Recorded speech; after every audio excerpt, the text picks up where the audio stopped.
I wanted him to come and really tell us what it is and who he is. So, Andrew, welcome. Yeah, thank you very much. Very glad to be here. Good evening, everyone. Yeah, good to see you guys. Yeah, maybe just for clarity, it's not something that we announced officially, but we more like unofficially closed shop. So you could say I'm ex-CEO, ex-co-founder. And I think when Robert invited me to have this conversation, I was like, okay, what am I going to say? Like, everyone wants to hear from, the guy that raised $100 million, whose startup is, on the New York Stock Exchange. And I was like, okay, why should I show up for this? Just through deliberation, I figured, why not just come and have a real conversation without a lot of fluffy clouds and everything. But going to my story, no, I was not a taxi conductor. Oh. I wish, probably. Things would have been maybe different, I don't know. My background, as was mentioned, I was a software engineer. I'm still a software engineer. I'm currently with Kanzu Code. I'm an engineering lead there and work on a couple of local foreign projects and the like. But I think you were asking me, how did Easy Matatu start and what we're doing? I wanted to first know about your background. My background is because many tech founders will do a business in the line of the expertise. So when we saw Easy Matatu, we thought, this man must have been a taxi conductor, a taxi driver, something. Yeah. Because that's chaos you're trying to solve. Yeah. So I want to know about that background and how you came into it. All right, that's very interesting because I am a software engineer. I love writing code, and that comes naturally for me. And I did that for some time without the thought of starting a startup. And I got to work with a number of startups in the ecosystem. I worked with Kasha, who are now in Kenya and across Africa. I worked with Pula, also across Africa.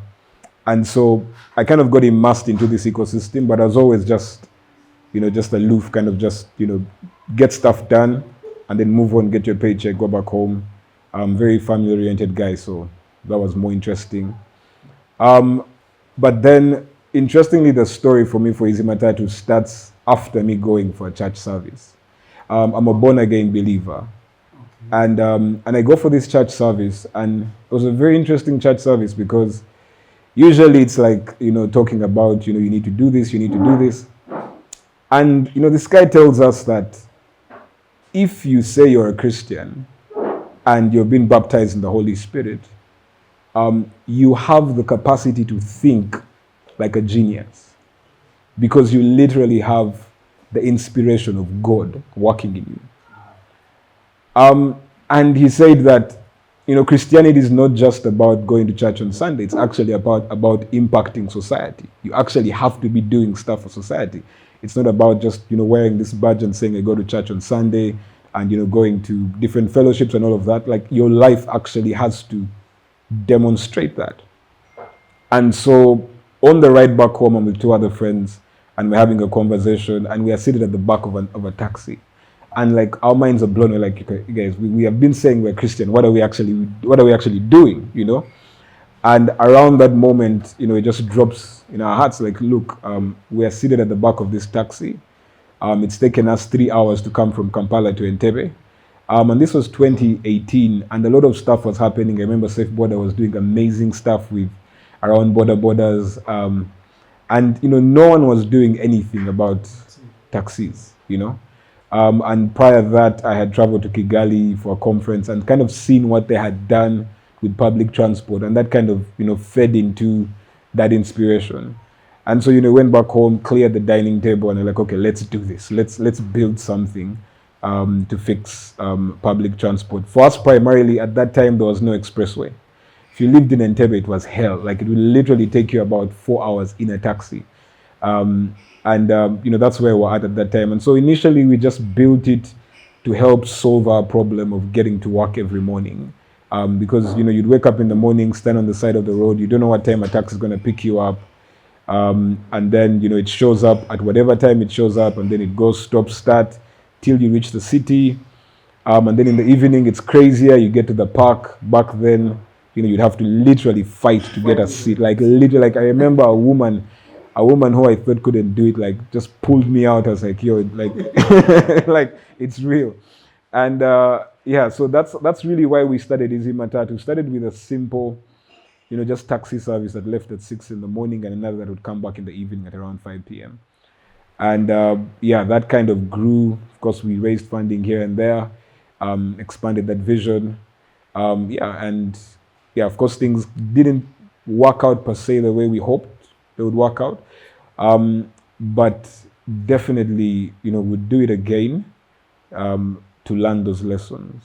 Thank you. Yeah. Thank you. That brings me to my second question. Now, you're from church, you can see going home, think about an idea, trying to execute. Were you an entrepreneur before? Have you ever done any startup, any business before? How did that come into play for you to think about something and trying to execute to solve a problem? How did that happen? Because apparently, entrepreneurs or young people, even if they see problem they can solve, they don't have the guts to really go out and start something to solve a problem. Yeah. It's very hard to make that important decision. So why an entrepreneur to come up with such a good idea? I can't say I was a full-time entrepreneur, but I did have experiences starting businesses. I think in 2008, I attempted to code a marketplace. That was like the first, when I was learning how to code, I attempted to code a marketplace that looked like Jumia. And that was interesting. I really had a very big vision, but no practical knowledge on how to kind of transform that into an actual business. Before that, in high school, did a bit of entrepreneurship and stuff like that. But what really drove me, as I told you, was that bigger vision, that bigger purpose. And that's really what motivated me to start Easy Matatu with my co-founders. Thank you. Yeah. So how many were you when starting? And how far did you progress? For us, we were not part of this ecosystem until last year in August, I think. So we visited one outbox and we saw Remy. So she was there trying to talk about, she was passionate about something, talking about something. So we got to try to get interested in understanding what it does, what it is, and everything. So we really wanted to know how far you've gone, how far it is, because to me, I think you are solving one of the biggest problems in Kampala. I think, because I've been in the taxi park where people are fighting for a taxi. Yeah. These guys are fighting. A taxi comes, people are boxing each other to enter the taxi. So I think you are solving a big problem. So how do you start and how far that progress? I think we need to get on that journey and the challenges actually faced through that journey. Yeah, very, very interesting question. It was definitely a complex journey. And, anyways, building a startup in Africa is hard. Yeah, it's crazy hard. Building a B2C startup is even harder. And then trying to reform an informal system is like triple hard. Yeah. And so we didn't make things easy for ourselves. We're trying to build a B2C startup in Africa, trying to reform public transport. And there's a whole host of startups in that graveyard. And it actually took the faith of God to actually get us to do that every morning. But it was interesting because we really tried to iterate on very different business models. We really had, this overarching vision. make public, like fix public transport in Africa, and do it in an African way. Yeah. But then when you look at the complexities of informal public transport, it's not a sector that's friendly to technology, and it's resistant to change because that resistance is what actually sustains it. That's really how the key players, the stakeholders, actually make money. The drivers don't want any system that's counting how much money they're making, because they don't want to pay taxes and they don't want to remit the right amount of money to the owners. Yeah, so they're gonna subtly do everything possible to kind of frustrate that. Yeah. Then even the owners of the matatus themselves are naturally suspicious. So they kind of want everything under the books. They don't want you to pay them through mobile money or even through bank accounts. Like, they love cash. And as is rumored, many of these things are owned by like top level politicians, which is why every kind of initiative to kind of get them out somehow fails. Yeah. And what few people know is that they bring in quite a bit of money. They mint cash. Yeah. And the other challenge is that the reason why they're able to kind of eke out those margins is because of their level of service. Yeah. And yeah, actually, the third thing about that ecosystem is also it's a very low margin business. Like, public transport is like crazy low margin. So you have an informal sector, you have very low margins that you have to work with.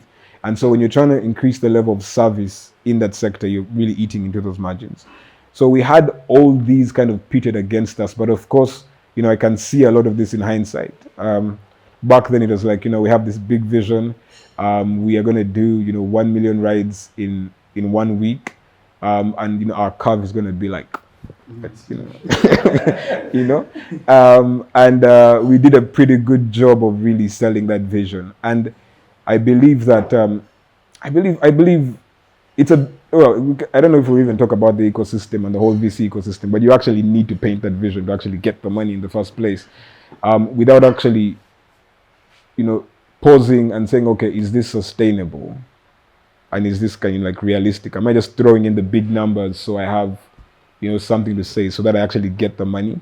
Am I actually taking the time to pause and figure out, is this actually sustainable? And along with us and several other startups that even raised a lot more money, I think we have seen that a lot in the last couple of months. And interestingly, raising more money is not necessarily the solution. Yeah, it's not necessarily the solution. Like, fundamentally, you need to have a business. Yeah. And so, yeah, we iterated on quite a number of business models here and there. We kind of hit on one because about the time that we started to shut down, we're easily doing about, 40. We had about 40 matatus on the platform. We're doing about 50K MRR. And I think we're doing a couple of thousand rides a month. Yeah, like, the numbers were really good because that's really what's the focus. But then the sustainability of the business model, like, it needed a lot of cash. And a lot of this was built on the premise that, we'd be able to keep on raising. And then we'd kind of defer that conversation of, okay, we'll get profitable at some point. We know fundamentally the matatus are making money, real money. But to make this work, to actually scale this, we actually have to do things that don't scale. Yeah, unfortunately, we kind of did not get to that point. But was definitely, there are a lot of learnings from that. Oh, thank you. Yeah. Thank you. I have another question. When 1 million business, did you see yourself being profitable at a certain point or in the near future?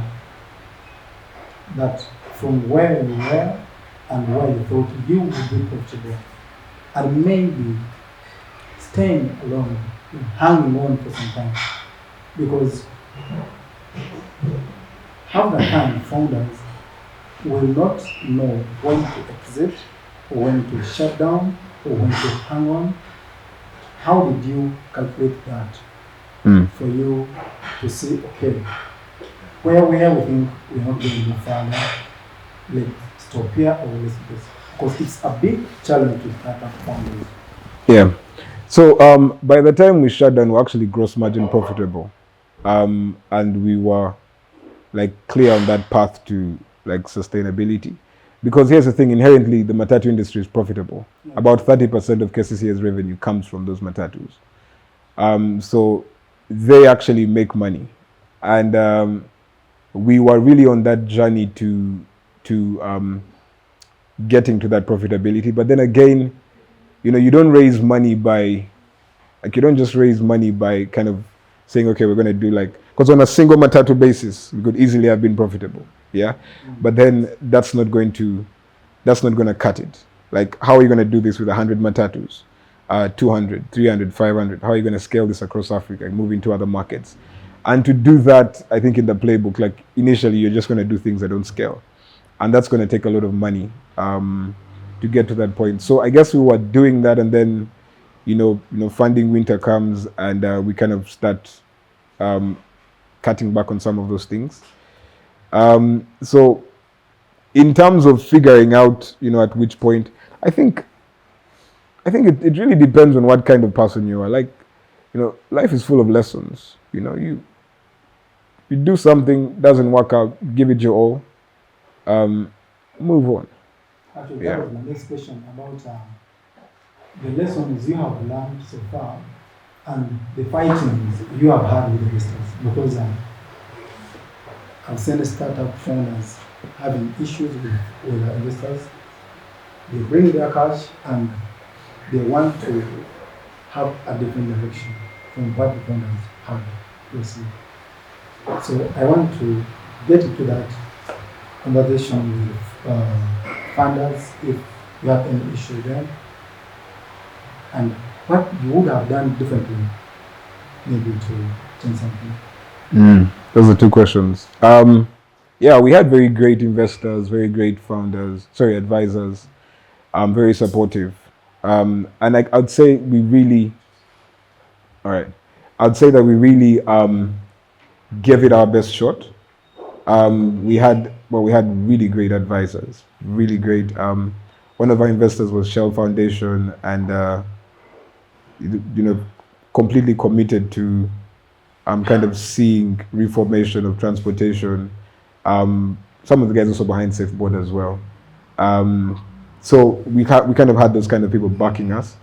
But yeah, like many of the things I've said, inherently, that ecosystem is difficult to reform and would have needed a lot more money to actually get headway.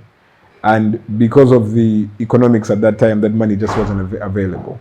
Yeah, fundamentally, I believe that it is a profitable industry.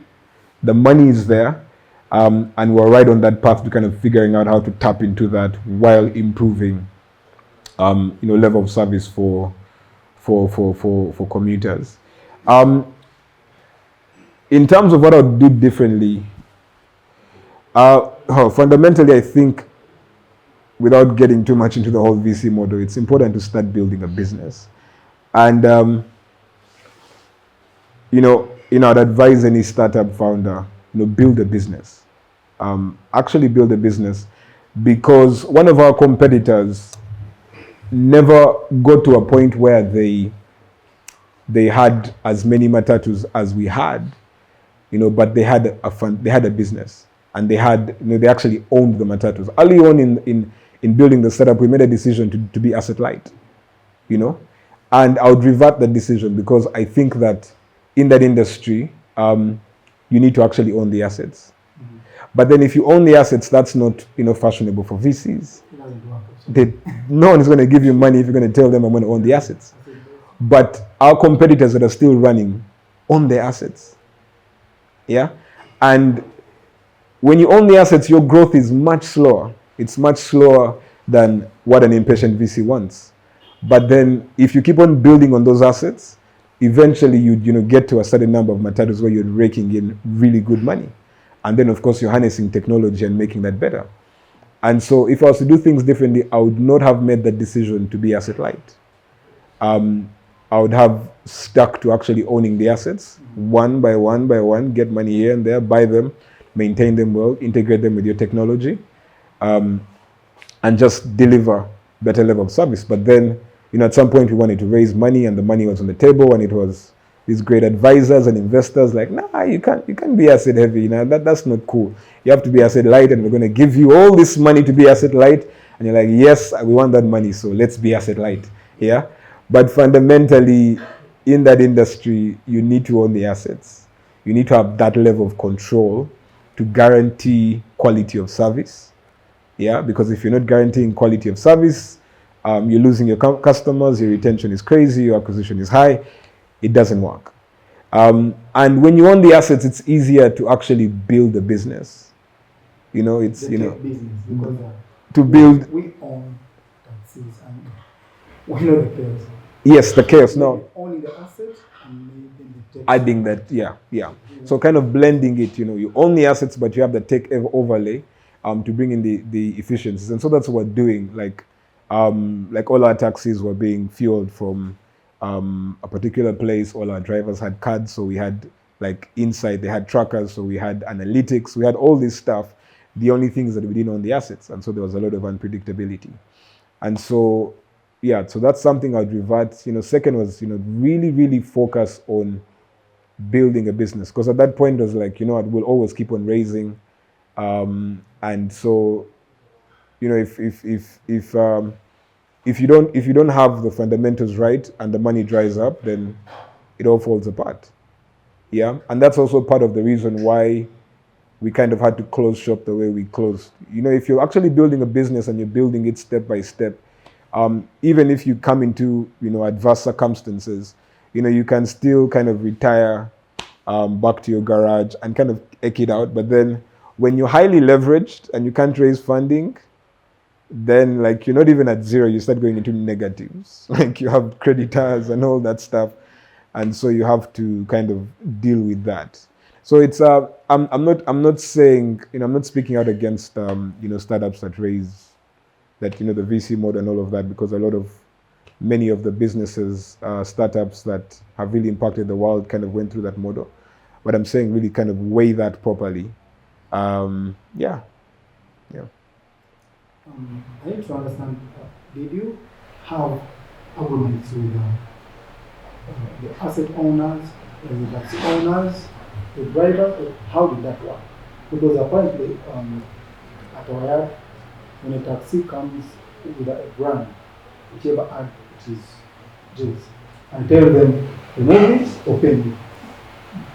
So how did you do that? Because I see taxis in Matatu all over the town actually.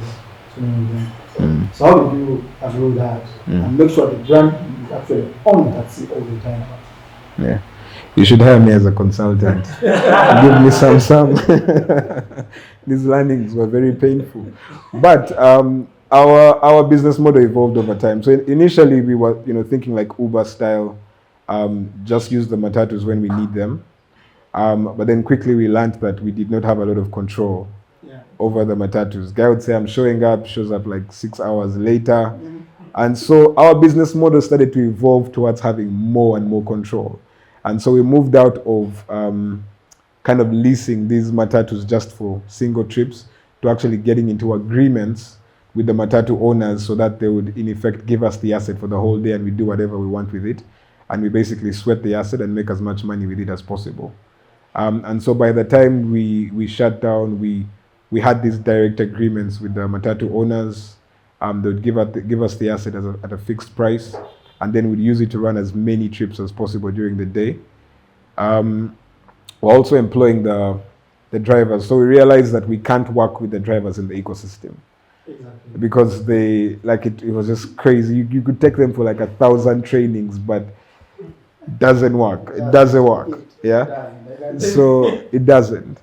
And it's understandable because the bulk of the operators in the Matatu industry, most haven't gone past P7.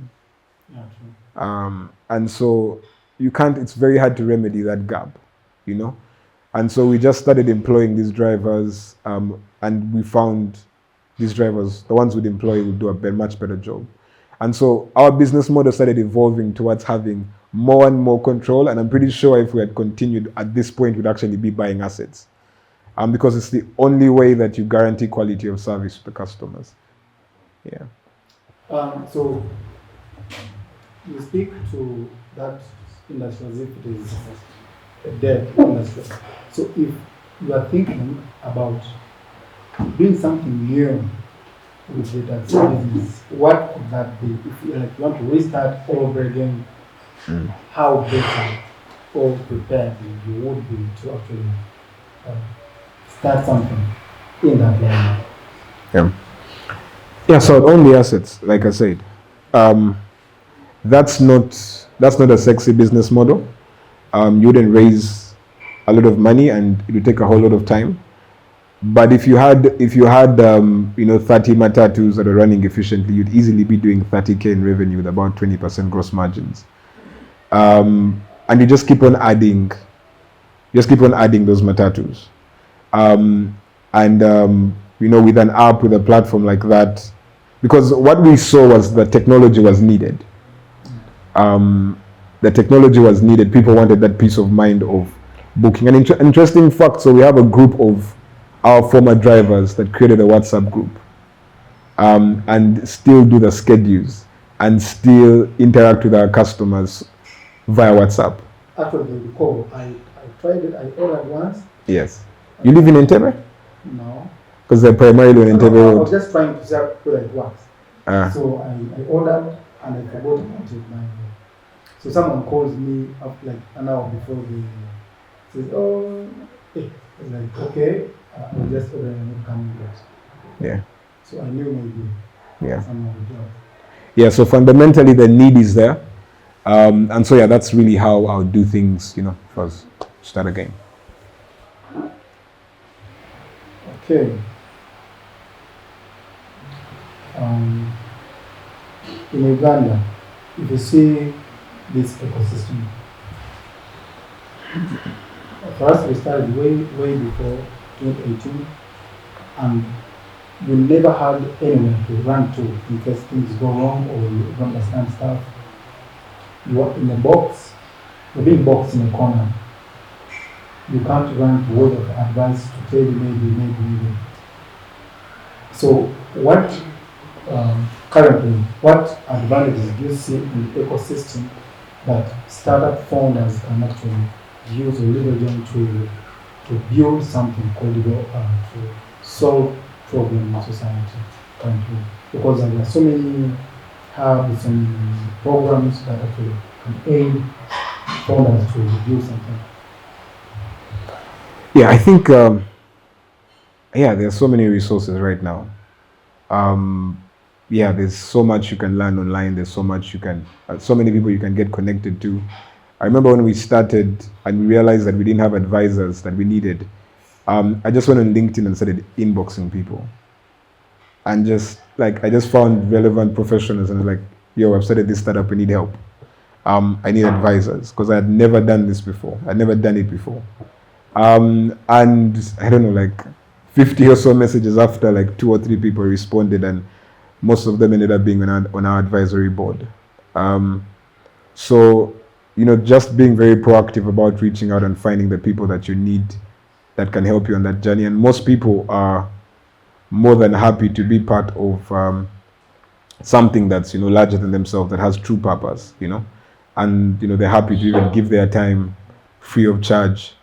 Once they really see that, what you're doing, is actually impacting people. It's actually changing lives. And so they want to be part of that journey. And so it's really possible to do that now more than ever. And I guess in terms of solving problems, Africans, we need to solve our problems, if we're not solving them, and let me just say this, we need to solve our problems, we need to finance the solutions, so that we actually have ownership to those solutions. I think it's our responsibility, it's the responsibility of this generation to actually step up and solve the problems of this continent. We haven't gone through all this schooling and all this stuff just to sit back. I don't know if everyone feels that kind of responsibility, but it's there, we can just be observers. And I think someone once said, like, look at the table, like everything you're using came off this continent, like Facebook, Gmail. Like if they decide to shut it down, like what's Africa bringing on the table, Like if Google turned their thing off, Facebook, like we're dead in the water, Like what have we actually built that's ours, So we really need to build, like even if it's a social media platform that's not as cool as Facebook, but it's hosted in Africa. At least if Facebook decide to shut us down, like we're good, we can move on without you guys. Yeah, but right now, literally, we import everything. We import clothes. We import technology. We import our curriculum. We import books. Like, what are we making ourselves? So we need to step out of that mindset that as Africans we can't do anything. We can't do this stuff, and the advantage is we get to learn from these other guys that have done stuff, and so I think we just really need to step into that responsibility we have as a generation for our continent and for our country. Yeah. Thank you. I want to talk about building a team. And I think many founders have got challenges putting up a great team that can execute. Actually, you have an idea, and you think this idea is a great idea. So you sell it to your people, to peers. You simply get a few of them who can actually put in the hours, execute that idea. So you find a founder with a co-founder or co-founders that are not putting in the hours. They are co-founders on the paper, but they are not putting the hours. So how did you manage to create a team, manage it, and then have either that advisory or board? Because apparently people will tell you not to have advisory boards. They want you to have really boards that can actually speak to the direction of the company or what you're doing. So you want a really board, not the advisory board. So I want to speak about building a team and how important it is. Maybe I'll just start with the board issue. I think initially when you're just starting in early stages, an advisory board is good enough as long as they're committed. And if they have some equity or something, some skin in the game, that's good. Setting up a formal board is something that you need later on, maybe pre-seed or after, like pre-series A or something like that. So initially an advisory board is good enough. I think initially, like, investors want to see that as a founder you have some kind of accountability, and they'll kind of assess that relationship you have with those advisors. And are they kind of relevant to what you're doing? Are they actually bringing something to the table to help the startup move forward?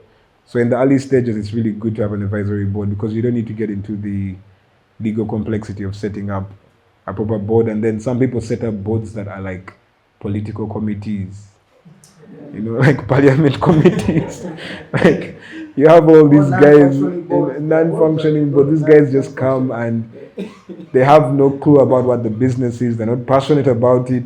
They just look good on paper, but like they are not, like, if you ask them, okay, how can we? They don't. You can ask them, how do we improve the customer retention rate, and they're like, what? Like, I don't even know what that is. I don't even know what customer retention is. So you need to really have board members that know what they are doing. Yeah, and it really makes sense to do that later when you have a bit of money, because then you can also compensate them and the like. So having an advisory board initially is fine. Hiring people in our ecosystem is hard. It's crazy hard.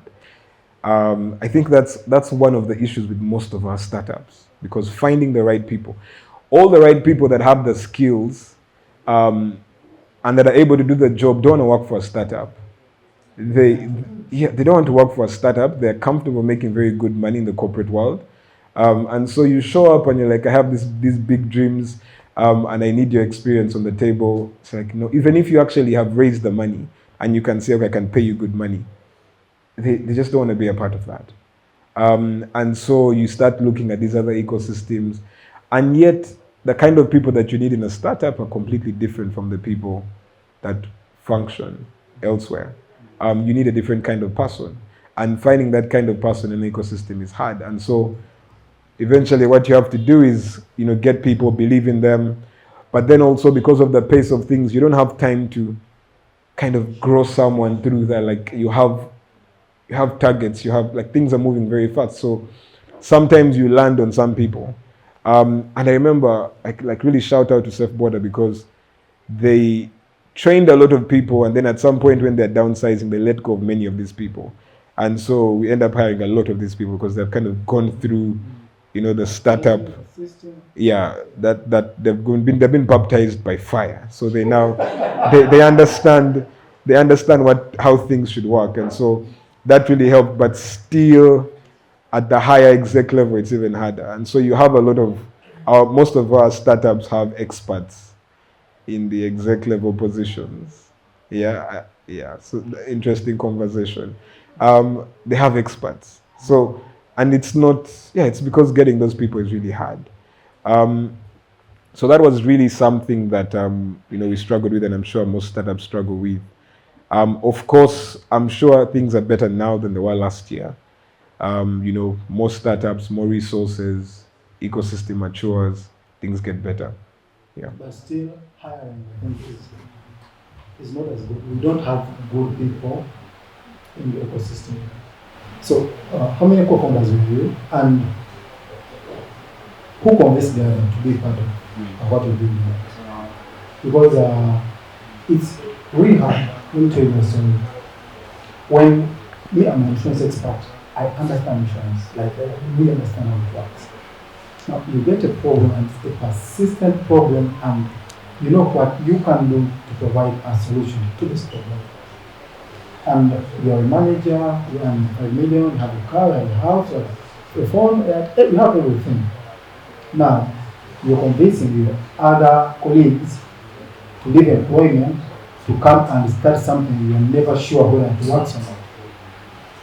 You have this conversations, and I'll tell them, this thing works. You see, it works. We tested it for 2 years, it was good, but these guys still failed to leave their jobs to come and join the work with them. Then they go. So I don't know how it was easier for you to convince your co-founder to make sure these people actually come in and solve this problem. I know. But it's really hard. It's very, very hard. Yeah, you really have to believe in what you're doing. So my co-founders, were close friends. One was my wife, so. That was an order. But it still wasn't easy. It wasn't an order. It doesn't work like that. But it still wasn't easy because, being my wife at that time, she was pregnant. We had a kid due. And at that time, I had a well-paying job as an engineer. I was growing. And around that time, I have to quit that job to start Easy Matatu and make 20% of what I was making before. Because the first amount of money we got was like a very small grant. But then,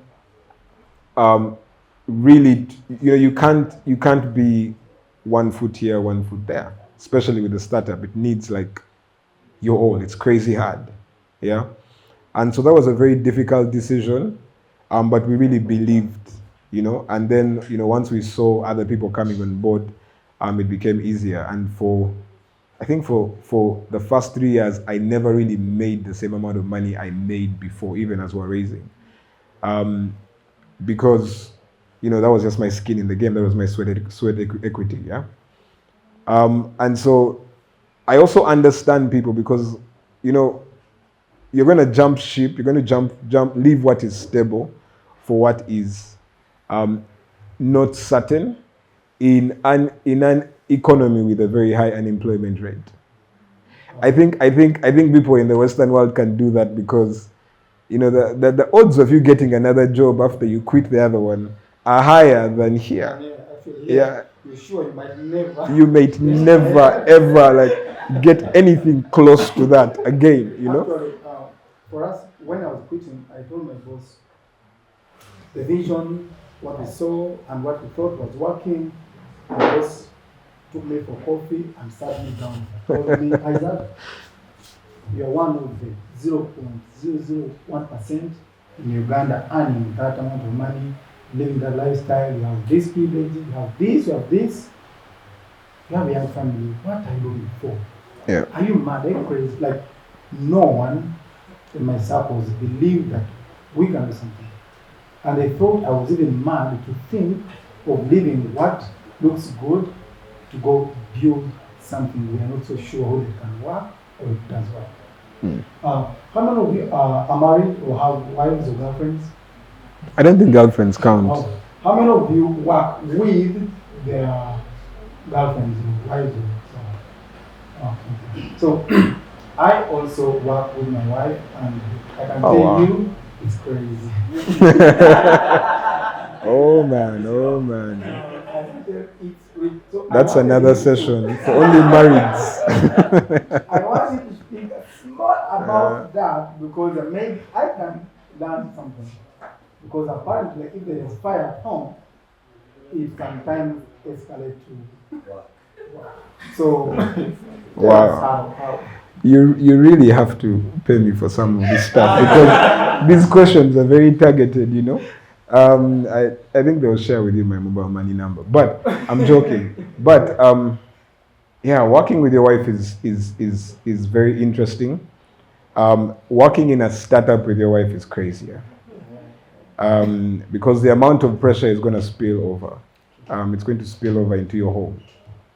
And I wish I could give you some kind of formula.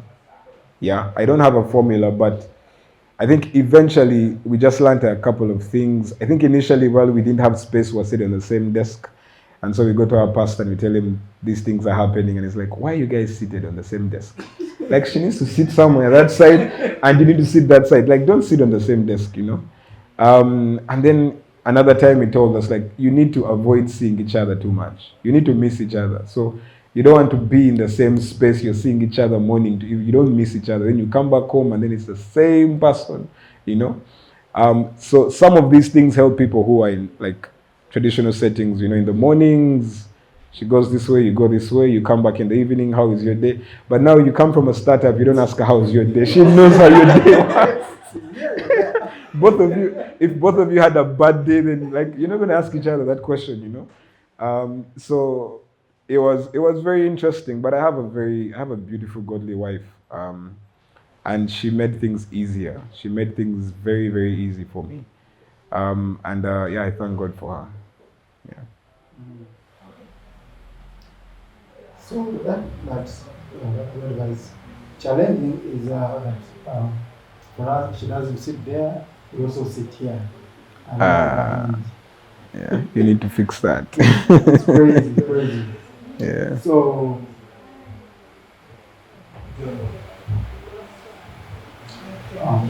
some of the young men and women in this audience are building something. And some think of starting to build something. Now, according to what you see in Africa and in Uganda, what do you think people should focus on?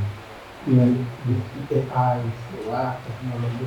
What do you think in Africa? Because sometimes we want to build solutions that are not African-based. With a solution that Africa don't apply here, you have a solution that you can get a client to pay for the solution. So where do you see young people should focus or maybe? Yeah. I think the advantage we have in Africa is a lot of problems. And so I would tell any founder to, at least what worked for me was focus on solving real problems. I know that people who are like professional entrepreneurs, like professional startup founders. But I think what I loved about Easy Matatu was no matter how hard things got, I'd wake up in the morning like charged up. Yeah. Because of that purpose. That drove me, like even when things were crazy. That's why I could make that decision to jump ship and, you know, start a startup. Because we're solving a real problem that we're connected with, and like the impact was tangible. Yeah. And so, you know, that would be my advice. Yeah, find a problem. There are very many problems. Like, look at our health system. look, transportation, education, all those shons, there are issues in there, yeah, and figuring out how to use what you know, which, Especially you must yeah, understand that. yeah, use what you know, use technology, to make those things better for people. In my case, it was never about money, because I could make a lot more money as an engineer because I know what I can do. But it was really about solving that problem, and I knew once we solve it, the money comes. Once you build the I think company. that is very important for founders. I meet many founders who want to get money now, they want to raise now. They're not focusing on building a solution for the problem. They want to start something and earn from this. So they can't put on the hours, they can't work hard to build Yeah. something. I think that is very important. Yeah, and then as a founder, really selling that vision, that what we are solving, what we're doing is bigger than ourselves. Because it's bigger than ourselves, we're able to put in more skin in the game. We're able to go that extra mile. Yeah, and depending on how successful you are doing that, at communicating that to your team, that's how much backing you'll get from them. Yeah, but yeah, if you can find that problem, that thing that makes you wake up, even if you slept for 2 hours, makes you wake up, get into that shower, and show up for that 8 o'clock meeting, without anyone dragging you, without you dragging your feet, that will kind of get you going. Because I think we think, Western VC model, build a startup in 10 years. I think in Africa you need to plan for like 20 years. I think you need to plan for like 20 years. I think we need to really realistically adjust these expectations for our ecosystem and stop trying to copy and paste them into our ecosystem. Yeah. I don't think, building something is not going to happen in 5 years. Yeah, you're going to need a good amount of time. And I think when you have that in mind, really, then, how do you pace yourself? I think shortly around the time when we shut down, I also kind of went through burnout, because I really wasn't pacing myself. And so I'd also tell another founder, pace yourself. Like, pace yourself. Don't take on too much that will bring in very high expectations, because you have finite capacity. You have finite emotional capacity. Yeah. And so if you get yourself in a space that kind of stretches that emotional capacity, and you're not replenishing yourself, is it me? Yeah, it's the one.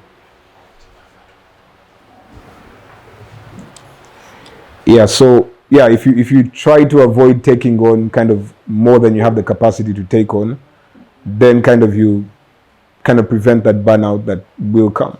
Yeah, because once that money hits the bank, like, you have to deliver, and you have to make that happen. And you have a choice. I think founders need to understand you have a choice. It's your business. Yeah, you have a choice. You don't have to take that route.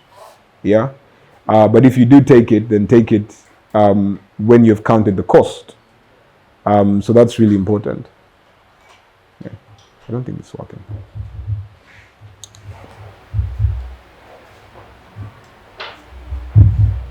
Technology. That's what happens. So I see you as an ambitious person, as a problem solver. Where do you see yourself in 5-10 years? What do you paint your picture? What do you think? Before you go there, the way I looked at Easy Matatu as a person, I thought you guys are solving one of the biggest challenges in Africa. I think that's what I believe. And to me, I thought there is no way you would abandon this, like you would actually apply for it. There's no way you would abandon it. even to date, I still believe it is one of the biggest and hardest for me. Because see, we believe if you're solving a simple problem, the reward cannot be that big. But if you're solving a big problem, the reward is way big. So I still think you can work around something and sell for something. So I need to speak about that. And then tell us 5 years, 10 years, maybe. Yes. Are you hiring me? Those are questions that you ask. I don't think I'm comfortable sharing where I see myself in the next 5 to 10 years. Okay, I can't say for certain right now. After Easy Matatu, after the intensity of that ordeal, I think I've taken a break for quite some time, and I'm just right now at that point trying to kind of clearly figure things out. But I think ultimately you need to detach what you're building from who you are. It's written somewhere that heaven and earth will pass away, but the word of God will stand forever. Whatever we build will pass away, And so don't trade your life for that. Don't trade your peace for that. Don't trade your destiny for that. Yeah. So if it's just not working at some point in time, move on. Yeah. No one at their deathbed at 90 years old is asking about their startup that they built. They're concerned about their loved ones and their relationships and the people those are the things that matter. Someone said that, live with the end in mind. Like, what's going to be important when you're 90? Yeah. What are the most important things? And I would say this, at some point I started to trade the more important things to make the startup work. Family, marriage. And those things don't comfort you at night. Like, literally, physically, emotionally, like, they don't comfort you at night.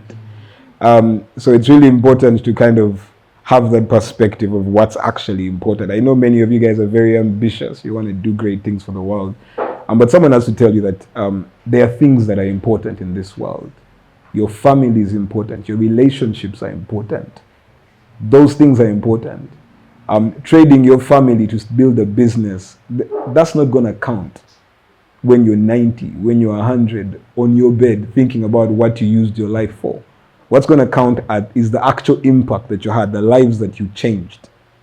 Yeah, that you actually changed. The way you treated your family, treated your wife, the way you raised your sons and daughters. That's what's going to count. And it will either determine whether they're there around you or they are not. And so with all this go hype thing, many young people trade that. They trade what's important,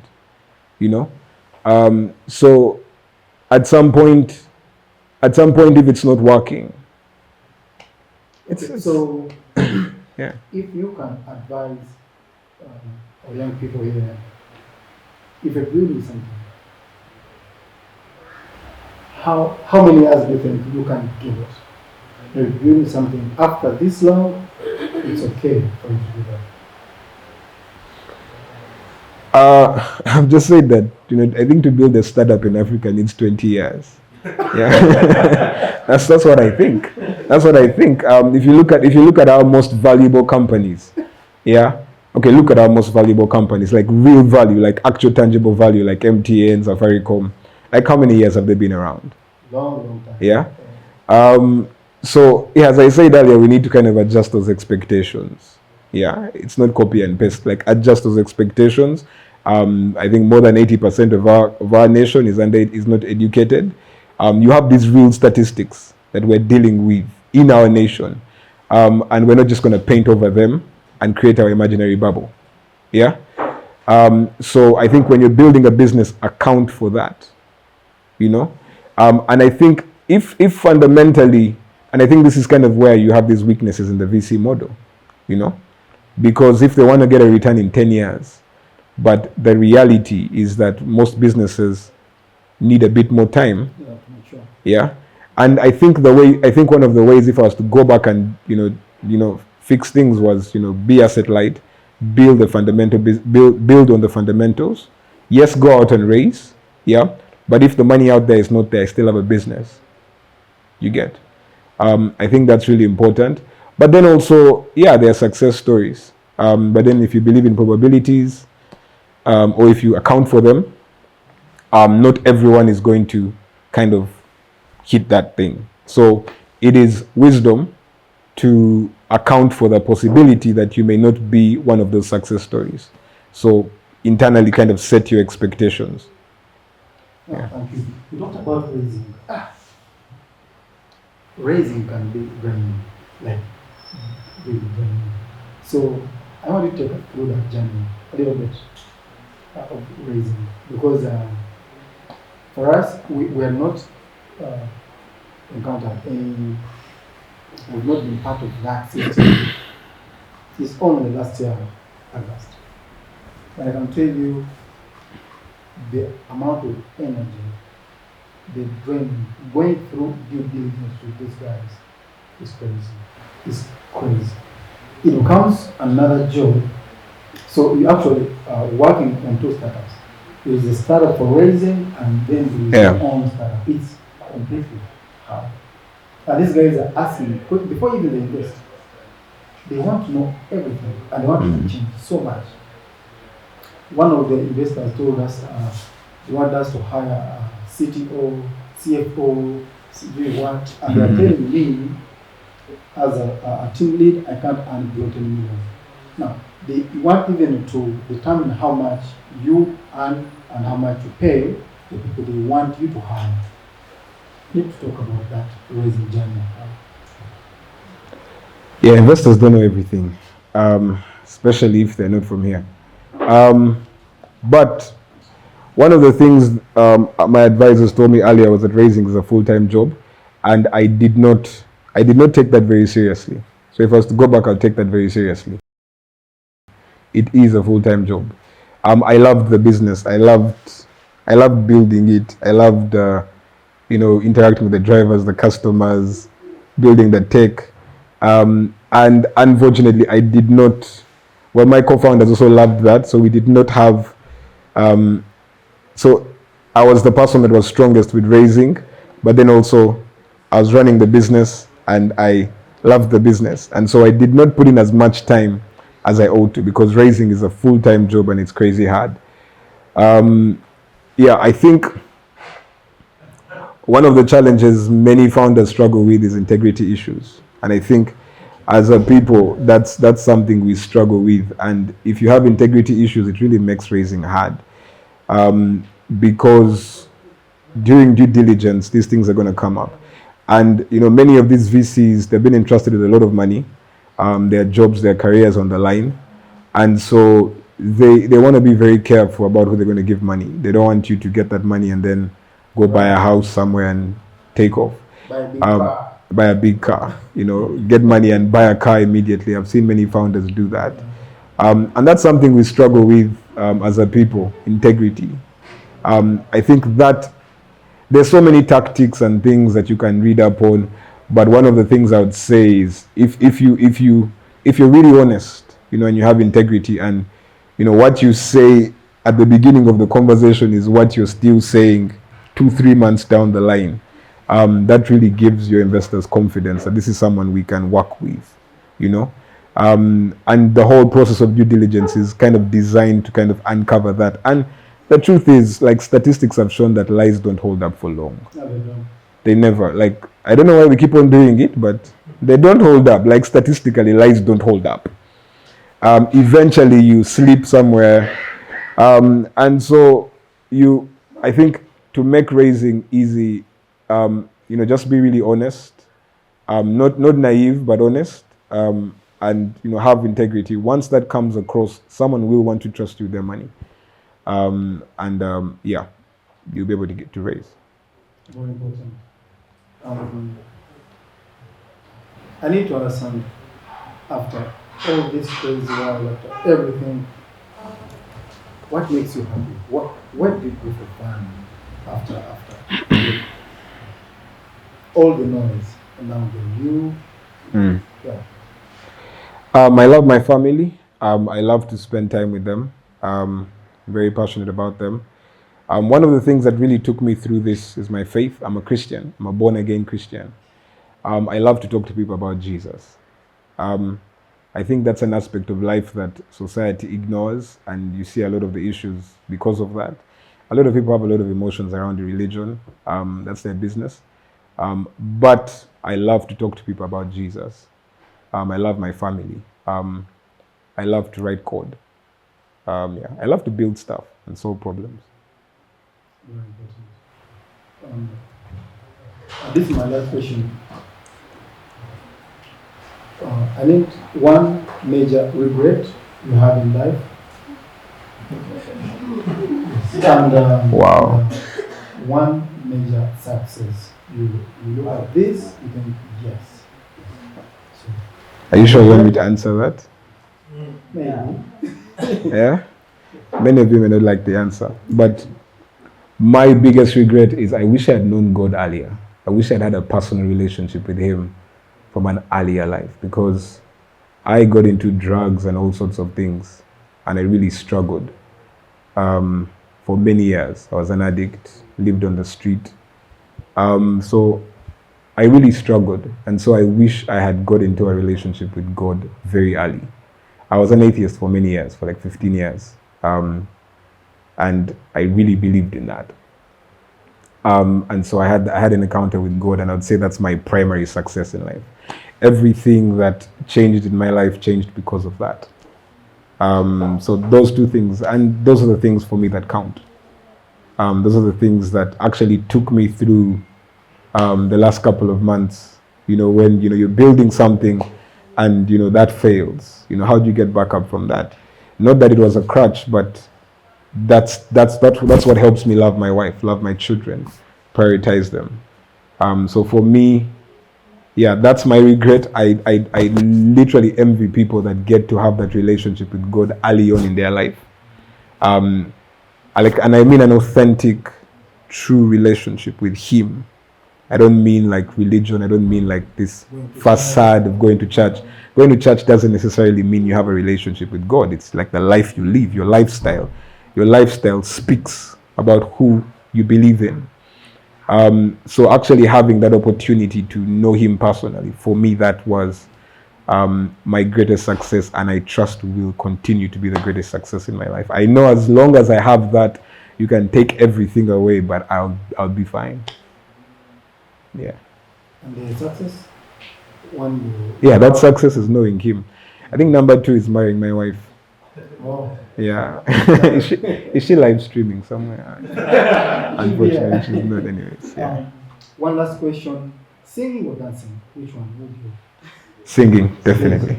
DJ, which song? No. You don't have them on the playlist. It's okay. It's fine. It's okay. Yeah, you need to, let me tell you, building something is very hard, like crazy hard. And when we come here, sometimes we need to light up, sometimes we need to have fun. And so if you can sing or dance for us, we'll be happy and we'll give it. So make it sure. Another time, please. I'm pretty sure you don't have it on the playlist. It's fine. It can be a church song. Like, is he serious? Do you guys actually do this? Robert, you should have told me before. So that you can. Maybe another time. Yeah. Okay. Yeah. But thank you very much, Isaac. You're forgiven. Thank you. I owe you that. Okay. Next time. So right. I think we're going to questions. So we get to great answers. Maybe can you move this mic? Question, just put your hand up. Okay. That's 2. Any other? 3. Okay, cool.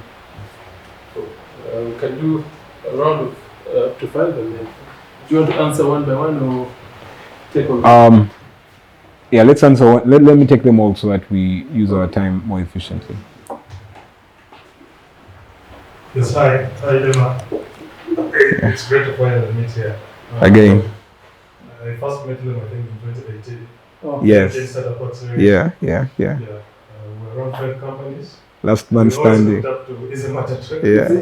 Yeah. So, and of course, we have talked over time. I have 3 questions, and the first one is on asset light versus asset heavy.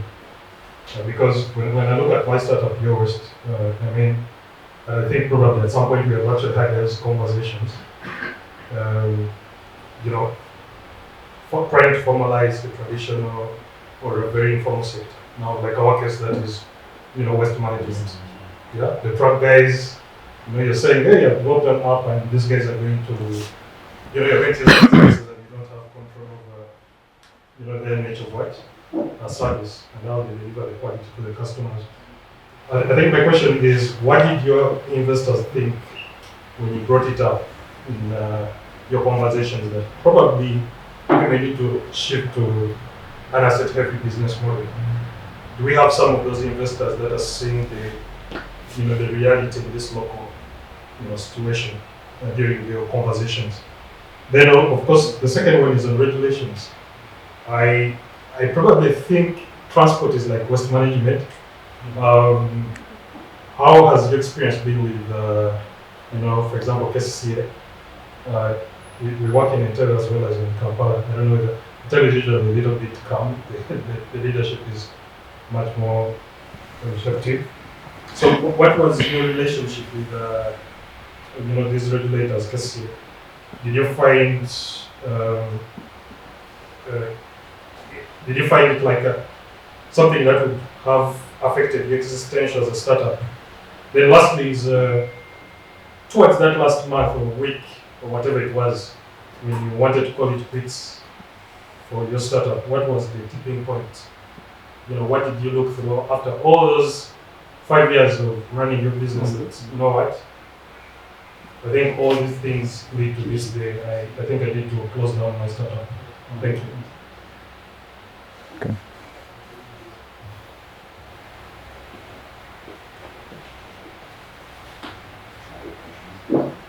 Good evening, ladies and gentlemen.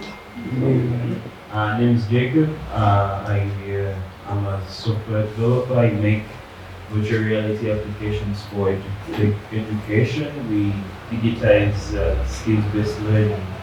I know we're short on time, so I'll keep this short and just go ahead and ask rather.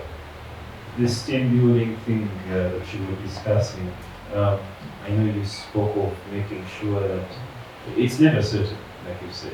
However, you need a certain type of person in your company. And when do you realize that I need this particular person for this activity, I need inventory management and all this, because sometimes you would rather pile them all up and possibly just keep it between you and accounts. When do you know that I need to expand my team other than just the money making side? Then graduation and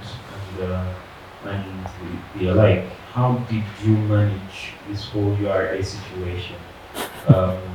Because man, they're merciless, these guys, right? Yeah.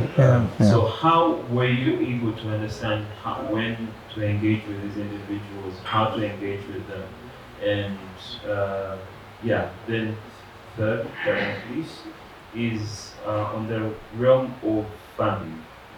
You spoke of building a business rather than focusing on raising money bit.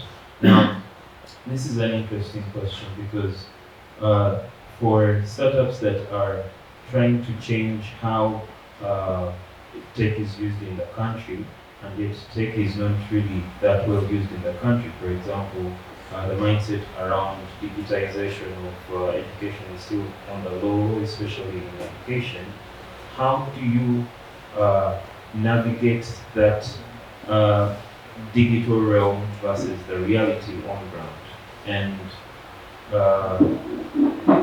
building a business wise again, how do you know that you are building a business or just raising funds? Because as it is, for example, in heavily in tech-based solutions for items, you really do need the funding to set up servers, set up maybe let's say um, hire the professionals that are out there. Because truth be told, I do not think we have actual developers that are, at least in my opinion, I don't know about every other sector.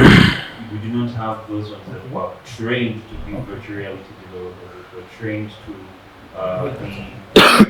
that kind of person, especially with our education system. So how do you know that you're building a business? Well, yes, that's well.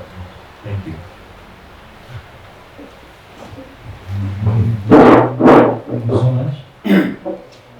My question, would you advise, from your conversation you said that you're inspired by people like Uber, Safeboard and the rest.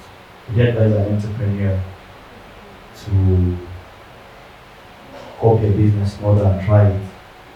Though, yes, that is one question, because later you said some things don't work for Africa, and maybe it wasn't time. And number two, were you keeping books of accounts and doing the financials, and right from, like, did you have a business plan which had how it will go? I don't know how to answer that, because you say your model is evolving, but do you anticipate whatever was going to happen? Maybe you have a plan of how things will turn out in future, and when you went in the actual business, did you have books of accounts? Were you keeping books of accounts, and how were they affecting your growth as a business? Thank you. One over there. Any other questions before he answers? Okay, let's take his last one.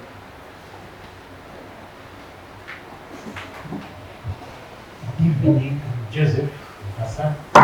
My question is, kindly, since you are an engineer, I request to know the markets where you folders fit, the unique value propositions, and just to explain to us how you, because we missed this, the sound was a little low. Did you say product market fit or founders fit? Product market fit and unique value propositions. Because we missed this. For Easy Matatu or what they mean? You to make you be the founder of Easy Matatu. Sorry, founder market fit. Yeah. And the unique value proposition. Okay.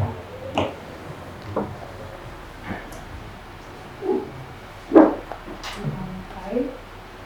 My question to Andrew would be, as someone that loves shop, would this be a space that you advise another founder to take on? The second question that's leading from that is, what unique insights as someone that run Easy Matatu would you give as leverage to someone like that to actually maybe build from where it stopped, or find a way of crafting a solution in the same space that you were in? Okay. Cool. Thank you. Yeah, let me start with Martin's questions. Asset light versus asset heavy. What did the investors think? Yeah, like I said, I can't say in every situation, asset light won't work. But then when you need to have a lot of control, especially over the final product, and given where our society is in terms of integrity, in terms of work ethic and culture, when you're dealing with these vendors, you really have to account for that. And so if you're owning the assets, it's giving you control. Contrast this with, the work ethic and culture in another economy, where when people say something, they actually show up. Yeah. But, we had instances where the guy tells you he's coming up to 30 minutes after. and he's still telling you I'm coming, and you know you're driving back home and you pass the guy who's telling you he's coming, going in the opposite direction. You know, and these were real struggles, and yet, you know, our value prop was that we wanted to give people reliable rides, but we were not reliable because our drivers, our vendors were not reliable. And so I think these things you have to have these conversations, you know, these real conversations, like realistically, you know, asset light is not going to work. But then if you're in a situation where you probably are, you know, what we're trying to transition towards like blended approach. And eventually that's kind of what you kind of need to get to. If you can blend so that you have these backups, so that you have this level of consistency, but then when you're kind of expanding your fleet or whatever, you get on these contractors to do the job. Yeah. I think, again, there's that thing, you know, when you're dealing with your investors, they have all the money and everything they say, you know, should be right. Otherwise, they won't give you the money. I think kind of being really, like if you actually do that assessment and you're like, this business model will not survive without us shifting this paradigm, then, you know, you need to have that conversation or probably let go of the money because, you know, like, you know, us, like we had quite a bit of money and we could actually pay these guys, but then we needed a lot more money to make it work. Yeah. And yet if we had, you know, owned the assets, and I'm just going to skip to her last question in terms of, you know, what are the, you know, unique insights for someone that's trying to get into that space. So one of our top competitors is still running. They actually own their assets.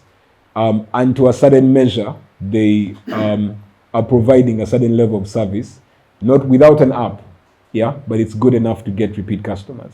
So they have that solid business model, yeah. It may never scale. They may never expand beyond Entebbe Road, yeah. But fundamentally, their business is running without outside funding. It's like self-sustaining. And so maybe they just need to figure out how to expand that. They have tried, but okay, they don't have the, I guess, the skill set to actually do that. But they're able to, you know, provide clean Matatus that are not scheduled but are dedicated, that actually very much replicate kind of what we're doing without an app. Yeah. So that asset light, asset heavy conversation, ultimately, you know, you're the owner of the business, and you know, you need to know what you need to do to actually keep the business sustainable. In terms of regulations, experience with KCCA, yeah, it was crazy. When you're dealing with those agencies, I think the only advice I'd give someone that I've seen some of the other successful startups do in that space is like have a full-time resource dedicated if you're able to, yeah. Or one of your founders should actually take that up and like, my job, I'm going to be in KCCA, I'm going to be interacting with those guys, because you need that, yeah. You need to have buy-in at that level. So, you know, if you can afford it or if you have bandwidth, like have a founder who's kind of dedicated to engaging with those governmental stakeholders. It's really important because also, again, if you're like the main guy and you're going for these meetings all the time, when do you ever get any work done? Yeah. But if you get one of your founders and say, every time government calls us for this workshop, every time they have this conversation, you're the guy that goes.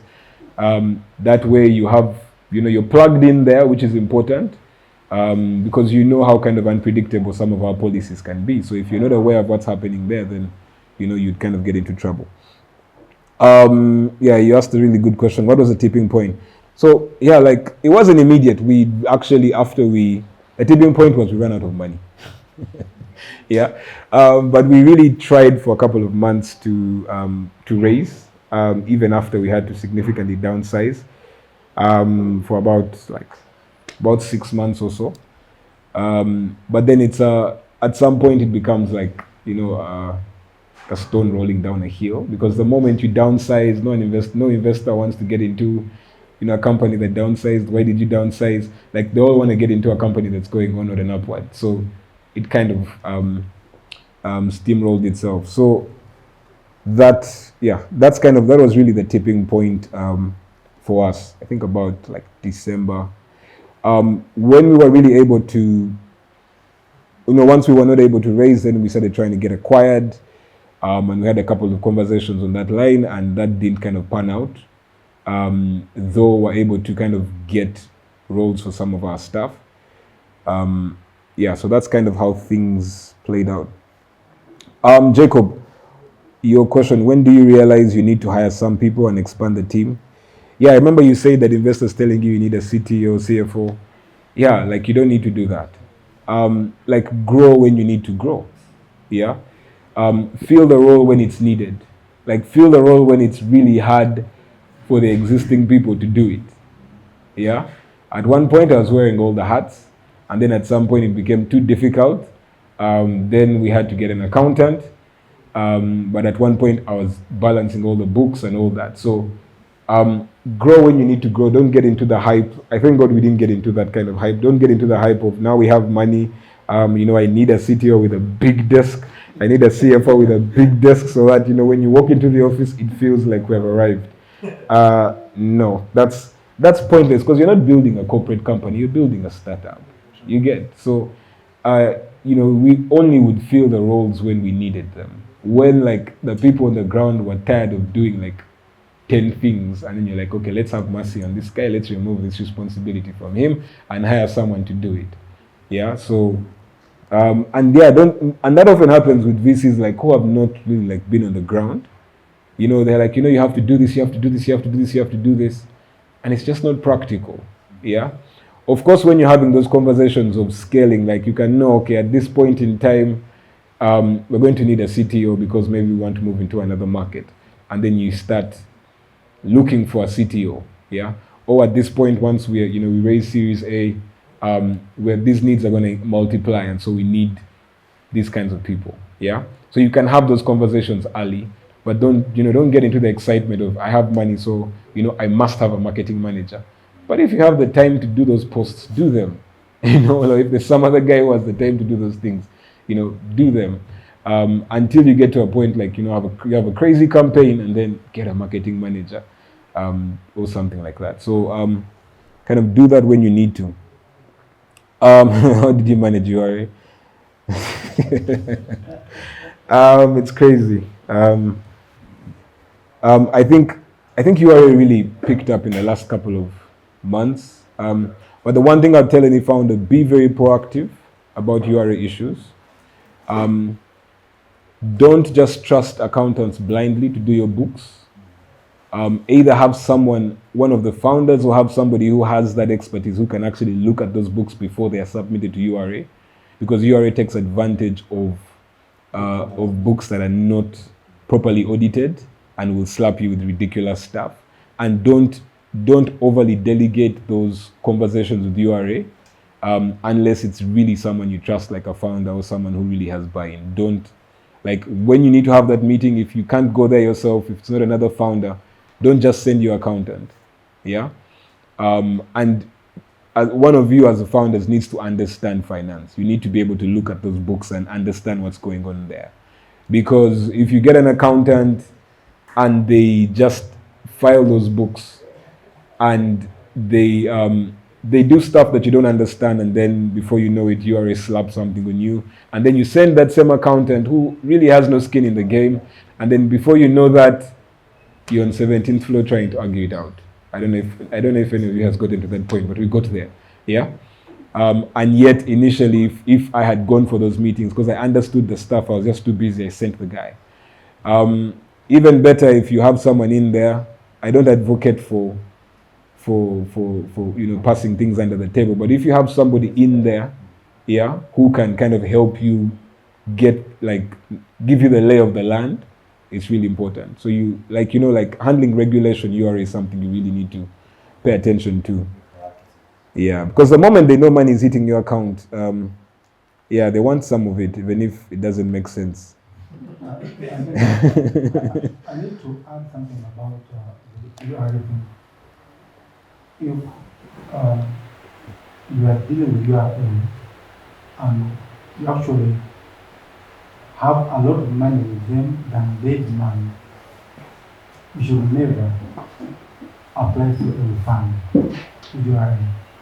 Because with URA, when you apply for a refund, we don't know how they do it. They try to go deep down into your business to see whatever you buy, whatever you did, to make sure it becomes negative. The law says you have to plan. Yes, yes. We had money over, I think, 250 million. So, and at that time we had no money. So, our auditor told me, why don't we apply for refund? Because this amount we use it. So we applied for refund, and I can tell you, these guys spent 1 month at our premises. So they would check everything. That money came from 250 million to around 48 or something. Wow.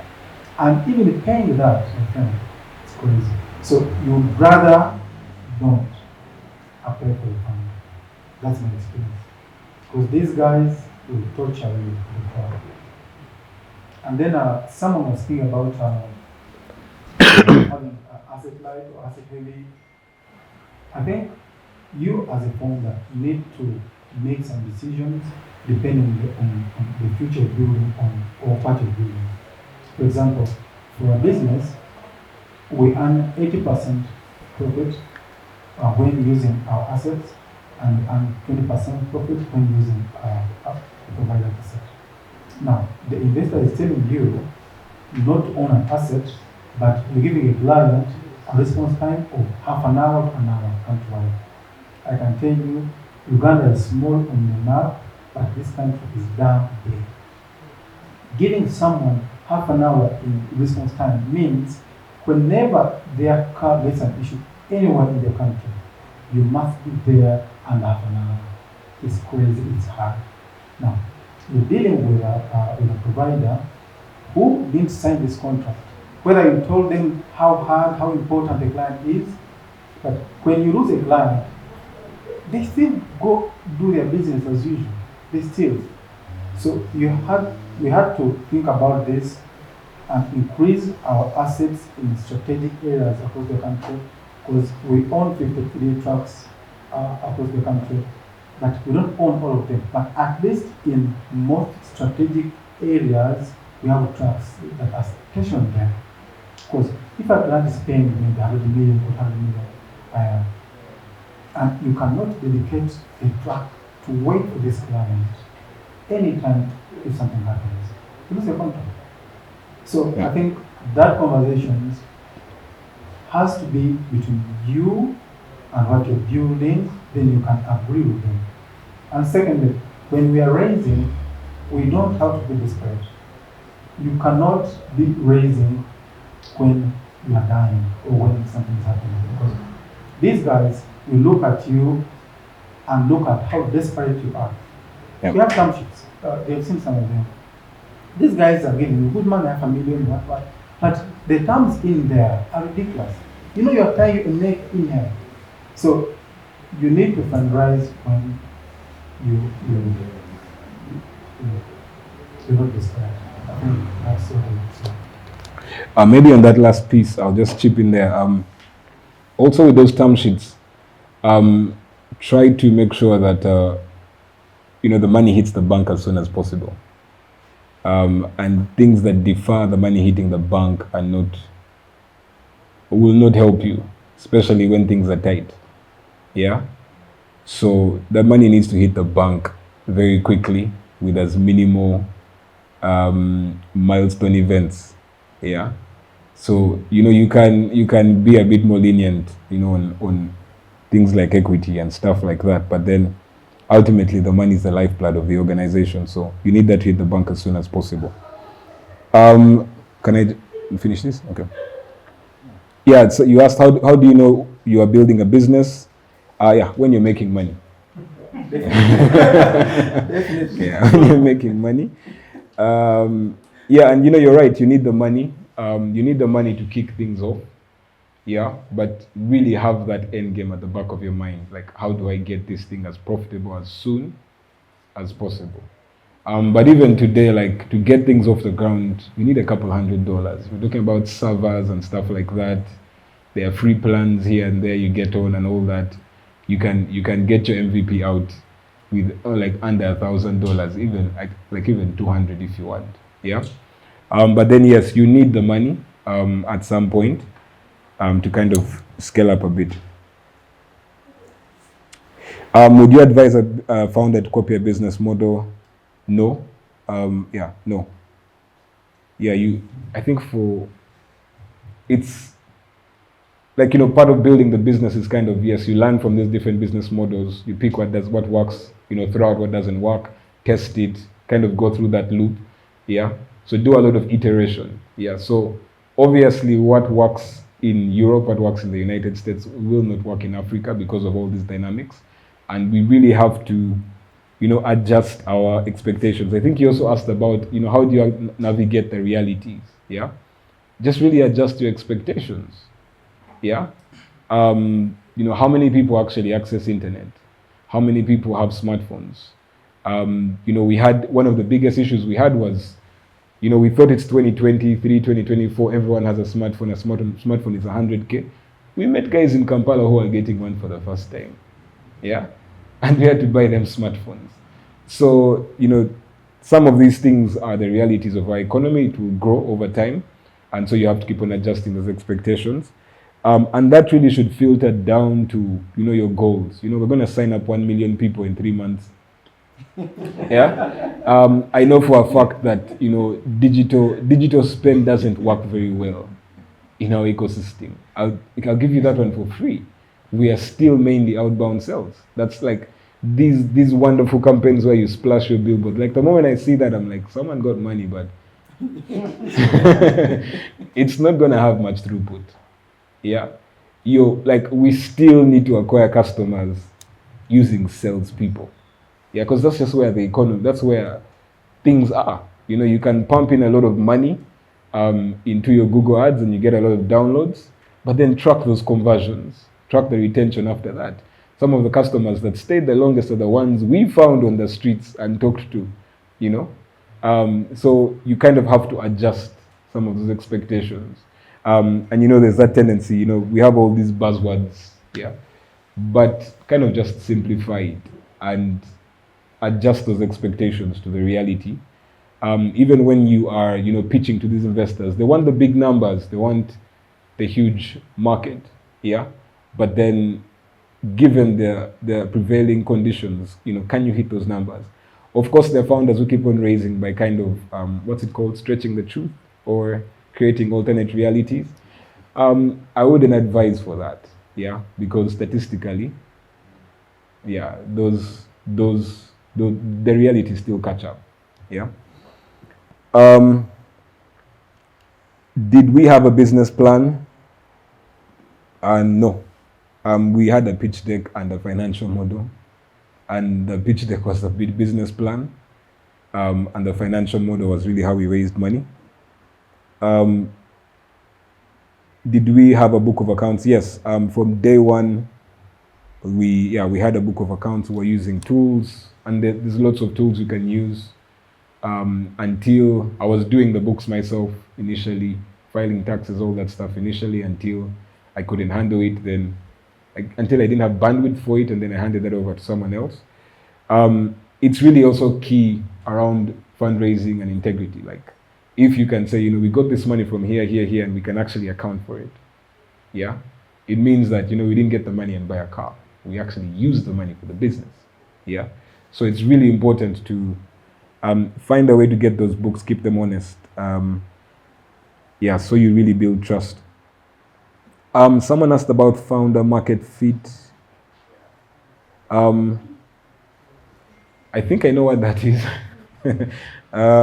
Again, there's so many buzzwords. We study all these things online, and and Robert teaches us most of this stuff, and we just put them. That's not really what building a business is about.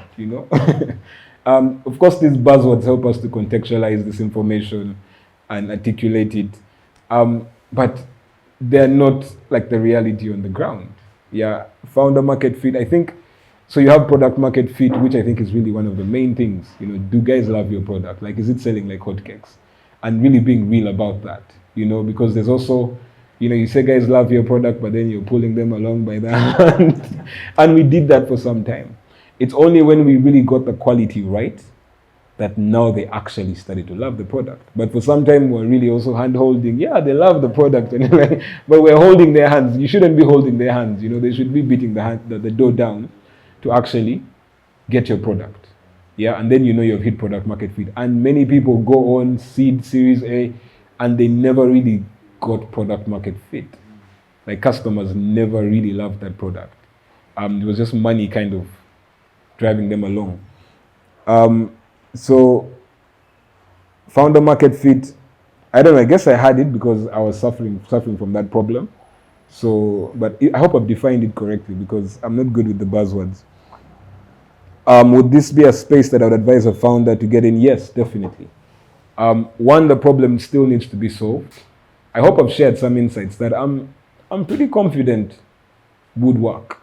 Yeah, if you can own those assets, even like if right now you have disposable income, yeah, and buy a couple of Matatus, put in your own drivers, manage them properly.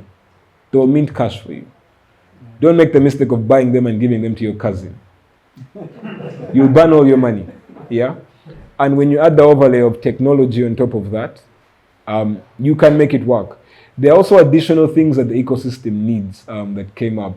And these are all things that I just decided to pass on because I was like, that chapter is done. Let me see what's new. Yeah. But owners have real struggles. They have owners of these Matatus. They have real challenges tracking their buses, balancing their books, collecting revenue. So there are still problems, and it doesn't have to be exactly how we try to do it.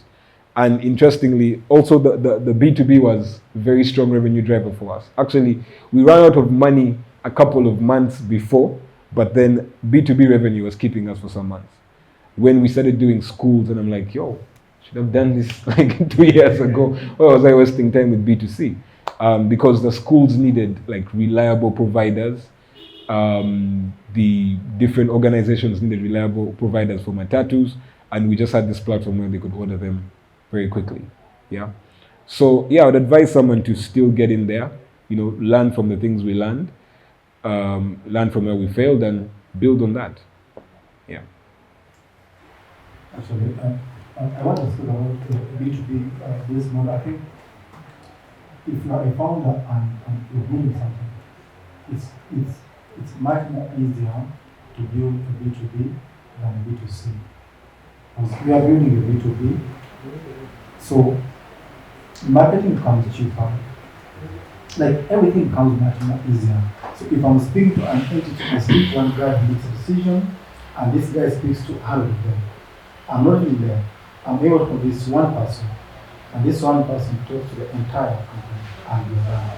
And secondly, for entities, they mind about safety of their staff. They mind about the core values of the company. So they don't care about price. So what we charge an individual, if it is maybe 10K, we charge 10 times higher for organizations, and they never complain about price. Yeah. So it's important to actually segment your business properly, but B2B is more profitable and doesn't need a lot of infrastructure. Yeah. That's a lot of questions. Yeah. Guys, let's give it up one more time for Andrew Park. About the journey, about the process. So again, as he's mentioned, Paul Wilson Jr. Previously, until just recently, I was vice president of innovation and entrepreneurship at the Russell Center, Russell Innovation Center for Entrepreneurs. So if you're not familiar with that, it is the largest center in the country, in the United States, that is dedicated specifically to growing, developing, and scaling Black entrepreneurs. And usually we don't talk about the Russell Center without talking about a very significant individual. It actually had a very historical significance in Atlanta, really throughout the United States. A lot of people are not aware of. His name is Herman J. Russell. So that's really what the Russell Center is named after. So Mr. Russell started a construction company over 70 years ago, actually 1952. And he just had a significant impact on so many lives and so many people. He was probably maybe one of the only African Americans in the 50s and 60s to have a swimming pool in his house, right? But in that swimming pool, Dr. Martin Luther King Reverend Abernathy, many of the civil rights leaders would literally go to his house to get away from everything that's going on in the world and figure out how they're going to change the world. So it's almost like they had a community of leaders that were able to gather somewhere. But guess where they were gathered? In the house of an entrepreneur, right? Because he had a construction company that was building, helping to build the airport in Atlanta, helping to build now about 50% of the skyline of all the tall buildings in Atlanta. Their construction company has built. You think about even fast forward 70 years now or so. He passed in 2014, but now his children.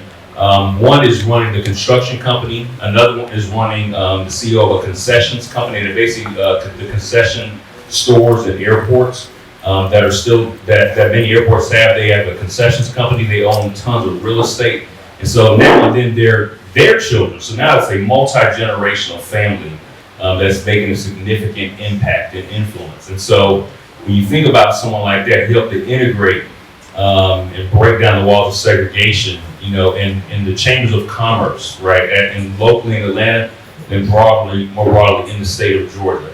So again, and I kind of put that out because this was an entrepreneur, right? This was someone who was building a business, but he also helped to finance basically the civil rights movement. A lot of times you hear about a lot of those leaders who got thrown in jail. Well, who bailed them out of jail? They weren't working. They didn't have any money. They actually needed business people to actually do that. So Mr. Russell was one of those business people that actually were bailing the civil rights leaders out of jail, that were really assisting them, right, in everything that's happening in the civil rights movement behind the scenes. So it wasn't just him, but there was many others. So in that spirit of who he was, he passed away in 2014, but his family decided, because they had a building that was about 50,000 square feet, about three stories, and the construction company had moved out, because that was the original headquarters of the construction company. So they had moved out of that building to another part of Atlanta, but they still own this building. And they decided to reinvest back into the Black community by basically starting this business incubator, which is now what we call RICE, R-I-C-E, the Russell Innovation Center for Entrepreneurs, or Russell Center for short also. And so that was launched around 2016, 2017. I started working there as vice president of all the programs in 2021. So they're a little less than 3 years. But in that time, again, we became the largest center in the United States, supporting about 300 entrepreneurs through business education, through technical assistance, through helping companies connect with industry. So we supported really all industries, not just tech, but all across all industries, from business services, professional services, food product companies, you name it. We kind of had maybe a type of business that was in there. Right after I left, they just onboarded probably another 125 companies. So they're close to supporting about almost 500 companies now in terms of through their life cycle. The other great thing, and what I love even about this set here, right, this community, is that it's not a program where you just kind of come in, you're there for 6 weeks and then you're gone, right? You're here for 8 weeks and just, you get a little bit of education and you leave. Because how many know, right? You can't learn everything about entrepreneurship in 6 weeks or even 6 months, right? And it really takes being a part of the community on an ongoing basis. So it's a very unique program because you go from stage to stage of your business. So you come as a brand new founder, or maybe you've been in business for 3 or 4 years and you're just trying to get to whatever your next level is. We created an infrastructure that actually allowed any type of business at any stage to come in. So our goal was just to help you get to your next level. Now there was certain types of structure, certain courses, certain content, right? Certain ways that we engaged with those businesses, and so it was a powerful experience to be able to do some of the things that we did. Again, because our goal was to help those businesses to grow, not just exist. And it really takes a different mindset of, when we think about growth, right? Again, I could have let them finish that panel and got up before me because they had so much wisdom and so many gems that were shared. But when you think about growth has to be intentional, right? Growth is planned. Growth is not sporadic, right? And for many of these success stories that we see, oftentimes we see them today, but we don't see when they got started, right? We don't see all their failures. We don't see how long it actually took them to get momentum before then it skyrocketed. And if there was anything, again, that I can encourage you with too, is that this is a journey. And if you're really passionate about it, it's going to take some time, right? It's going to take some time to get to that point. And I've heard somebody call it the law of accumulation, right? And things accumulate in small steps, little by little over time, until it kind of gets to a point where it actually just kind of bursts. But you just don't know when that's going to happen, right? You just don't know when that flywheel, also, if you will, right, starts turning faster with less and less effort.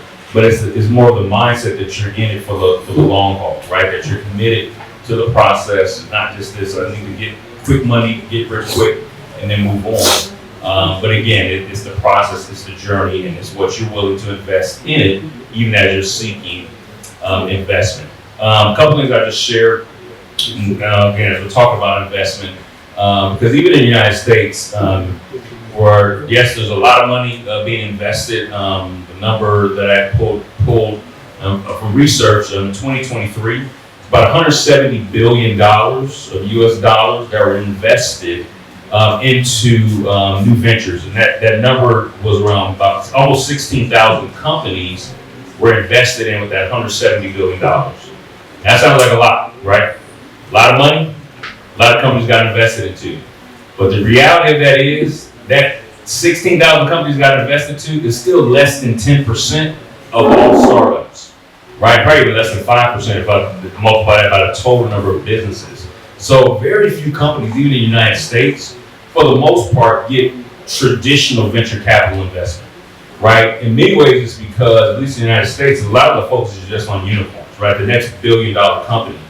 And although all of us have big dreams, right? All of us want to have big companies.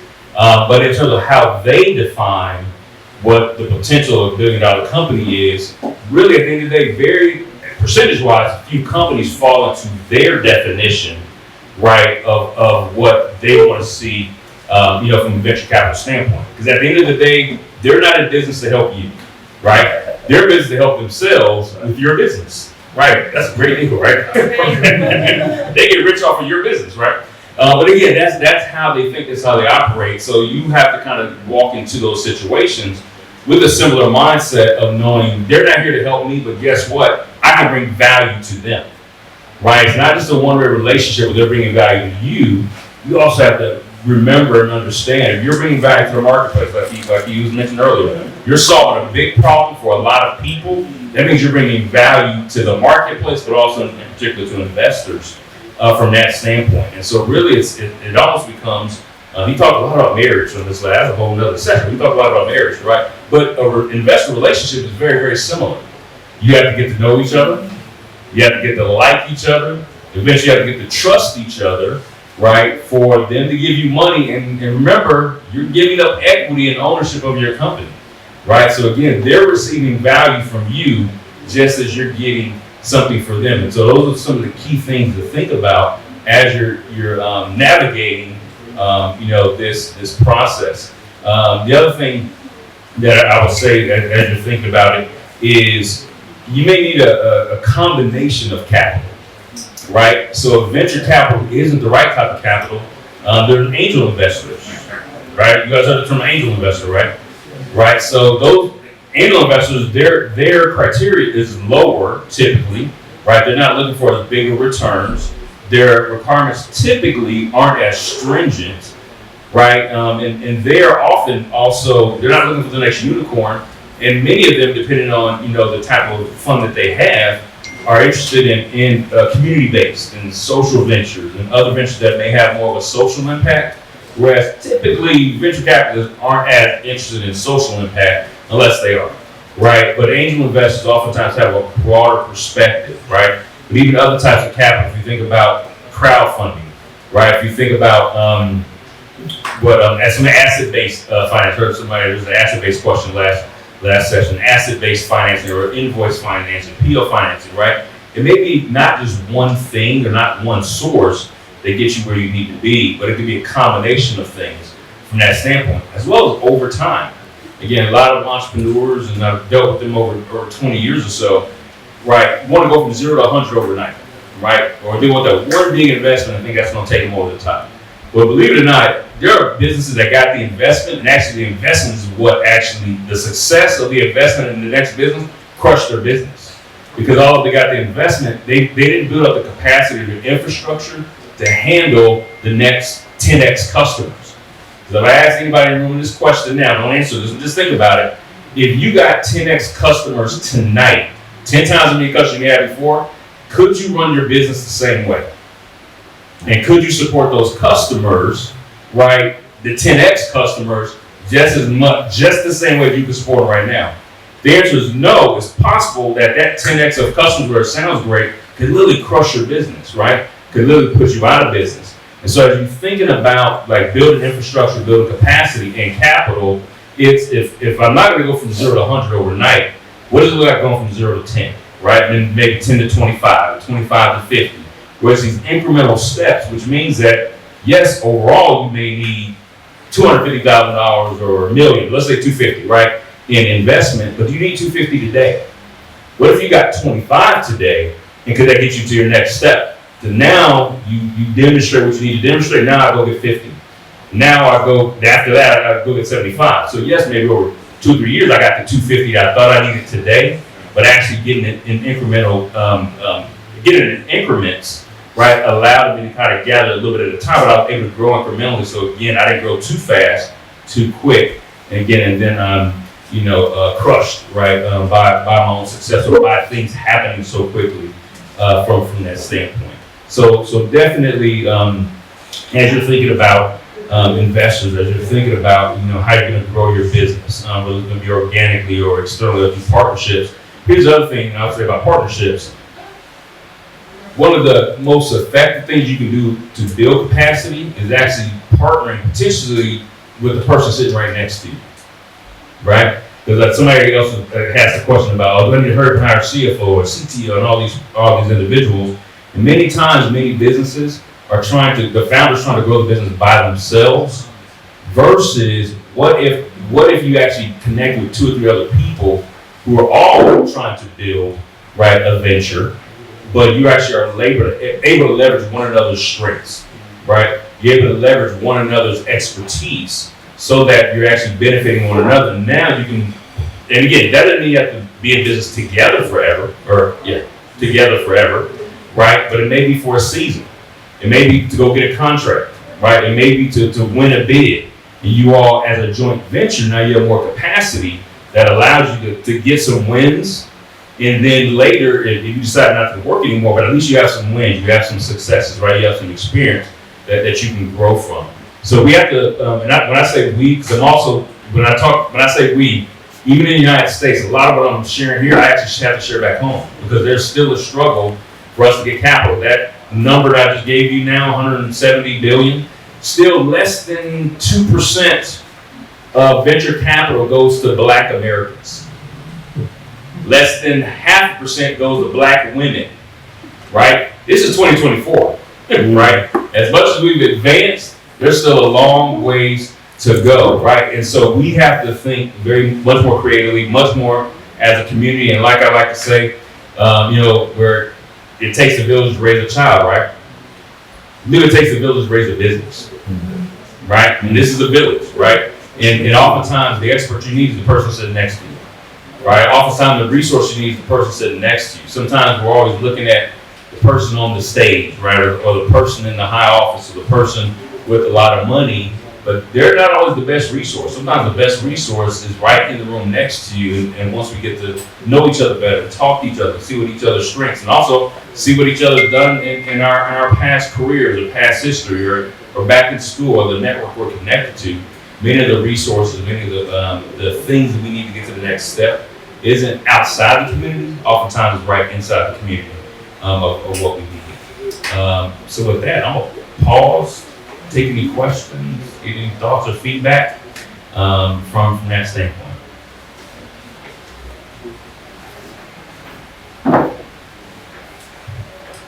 Thanks, Paul. You just said something interesting, and that's actually true. When you look at Silicon Valley, there are not that many Black founders, let alone successful ones. If only 2% of funding goes to them. There's systemic problems of racism and inequality in America. What does a Black founder in Africa do to raise significant capital? I'm gonna actually go back to the last panel. I think one of the things is you got to solve a big problem, right? Because, and this is what I've seen in America, and maybe different here, is a lot of times we've started businesses that are low margin, actually don't have the capacity to expand, right, exponentially, and oftentimes because those are low capital businesses to get into, right? Which that just becomes a challenge sometimes getting into business, and so we're starting businesses that aren't really investable, right? Start a business that may be a good idea, but is it a business model that an investor actually can be attracted and be drawn to? And that's just really, I think, a factor across the board, whether in America, UK, Africa, right? You have to understand what the investor wants, right? You have to study an investor. You have to research the investor. You have to see what they invested in the past. And all investors aren't created equal or in that way, right? Or they don't think differently, because some investors only invest in certain sectors, right? Certain industries, right? At certain levels.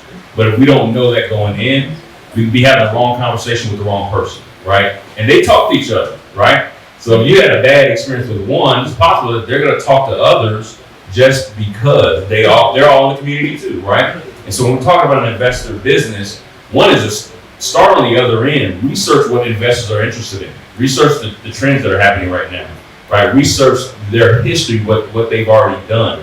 Research the trends of the forecast of things going forward, right? And with that information, how does that match up with the idea or the business model that you have? And if there's a match, right, there's an opportunity, for that investment. But if there's not a match, right, it's just wishful thinking, hoping to get an investor. If I haven't really built a business model that's attractive to an investor, again, I'm really wasting my time pursuing investment if my business model doesn't fit the things that they're looking for. Great. And is there a growing cohort of black investors in the US? I believe it is, and a lot of it has to do with, let's say, people who actually have come out from corporate America, right? So they've worked in long careers and done well and have generated wealth.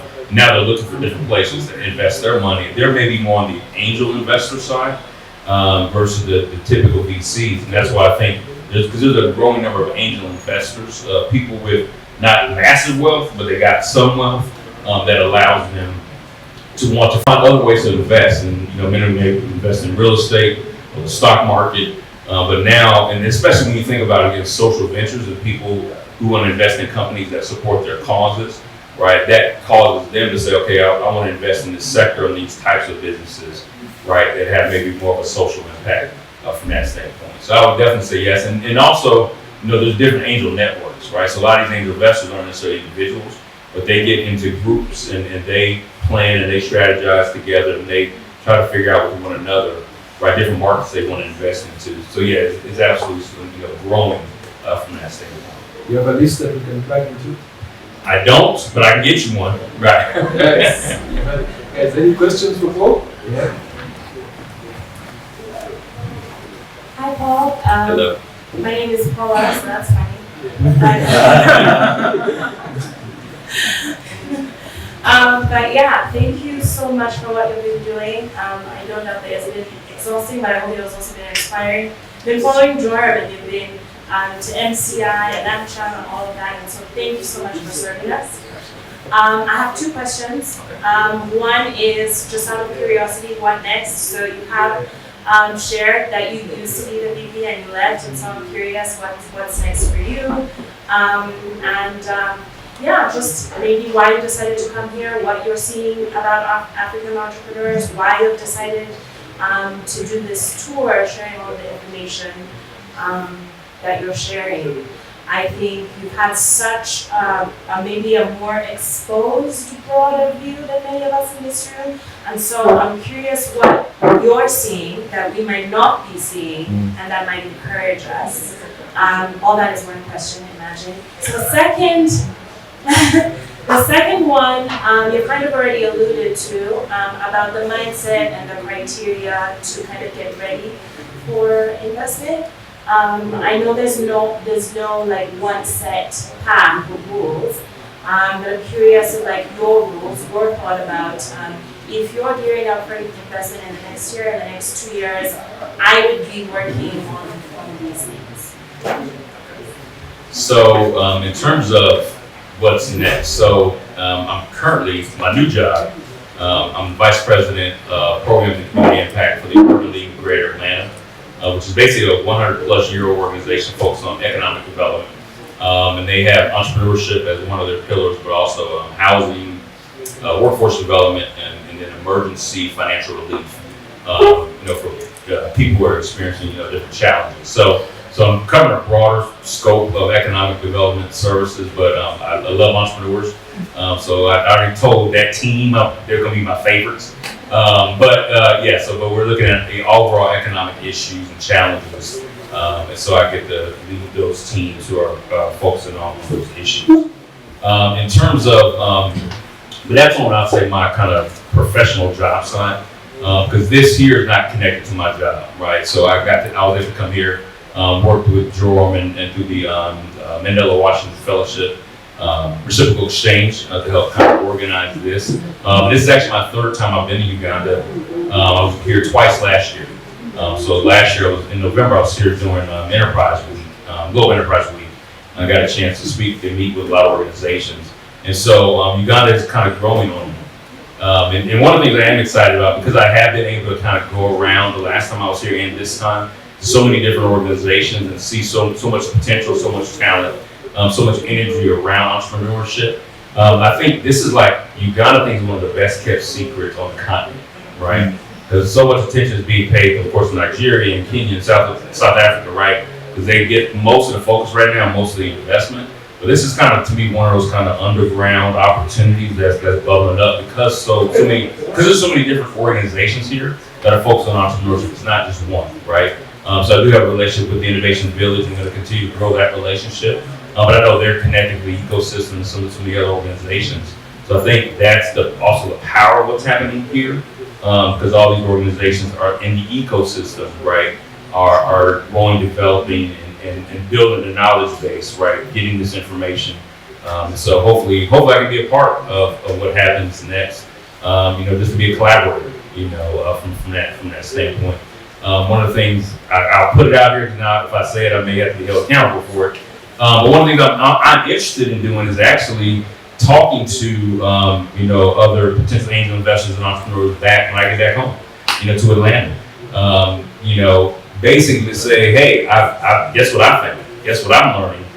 Would you be interested? And so hopefully next time I come, I can bring back a group of people with me, right, who get to start to experience some of the same things I'm experiencing. So now we can kind of build a global network, if you will, from that standpoint of entrepreneurs and potentially some investors who may want to come and say, the reality too is, if I had, $5 or $10 or $15,000 in the United States, they can go very far, right? Especially if we're talking about in the investment world, like people will kind of almost laugh at you, right? So yeah, $15,000 to invest in a business, but that's funny, right? Because most business, what are you gonna do with in America? What are you gonna do with $15,000? Like nothing.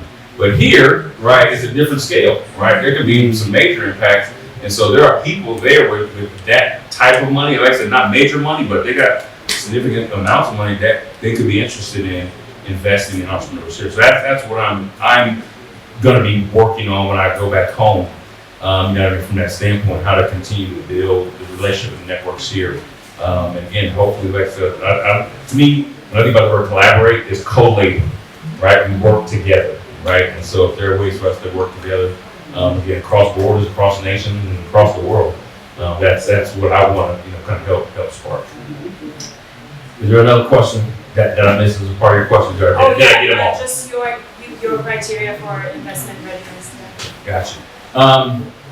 Outside of some of the elements here, one thing I do want to echo is you got to know your numbers, right? And I think that's just non-negotiable. And knowing your numbers from the standpoint of your business model, but also knowing your customers, right? Being an expert of your customers, and how does your business model really engage with the market that you say you're reaching, that you say you're going after, that you say you understand. So you have to be an expert of your numbers, you have to be an expert of your customer, right? What are their demographics? What are their psychographics? Like, how do they think? How do they make decisions? How do they make choices? How do they make buying decisions, right? Those are I think, two non-negotiable areas And that goes across any industry, any product, any platform, right, from that standpoint. Because at the end of the day, an investor is investing in you, not just your business, right? So 3 principles in sales, 3 steps in sales, this is just sales. Like you're making a sale, you get an investor. They got to know you, they got to like you, they got to trust you, right? So that's why that process of building a relationship with investors takes time. Because to know, like, and trust somebody, it usually takes time to get, especially get to that trust point where I'm, invest some dollars. But if I'm talking to you or you're talking to them or whoever, and you're not confident about your dollars, right? You're not confident about the financials, or you're not confident about your customer base. I may get to know you, I may like you, but I'm not trusting you, right? Because again, at the end of the day, they're not going to come run your business. You have to run the business.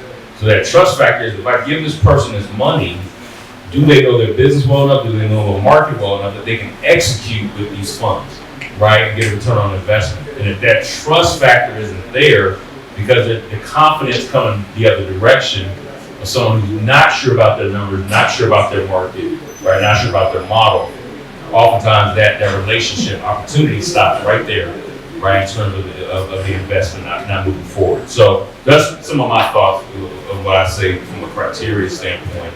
Because again, I think, but also I would say, depending on, you got to really look at your industry, in terms of your expectations, look at your industry, right? Look at your market, right? Look at what the investors are doing, and make sure you potentially have to adjust your expectation based on, right, what market and what industry that you have. Any other questions for Paul? Just put your hand up. You guys are good? Yeah. Anyone wants to? Thanks for bringing out the concept that many startups they are missing out to break even based on the percentage you share. So kind of explain that experience or the business reaction to that kind of scenario where startups haven't made the money they expect and get invested in those startups. Thank you. Repeat that to make sure I understand. So the scenario where investors have expectations. Yeah, expectations, but the startups are failed to get the return on investment of the business. Gotcha. So I think you got to look at your business model, right, and be able to really define your market, right? Because some people maybe none of you all in the past, they'll go to Google and say, okay, the market for people who like water bottles is 100 million people. I just want 1% of that market, and then they'll just say my market is 10 million, right?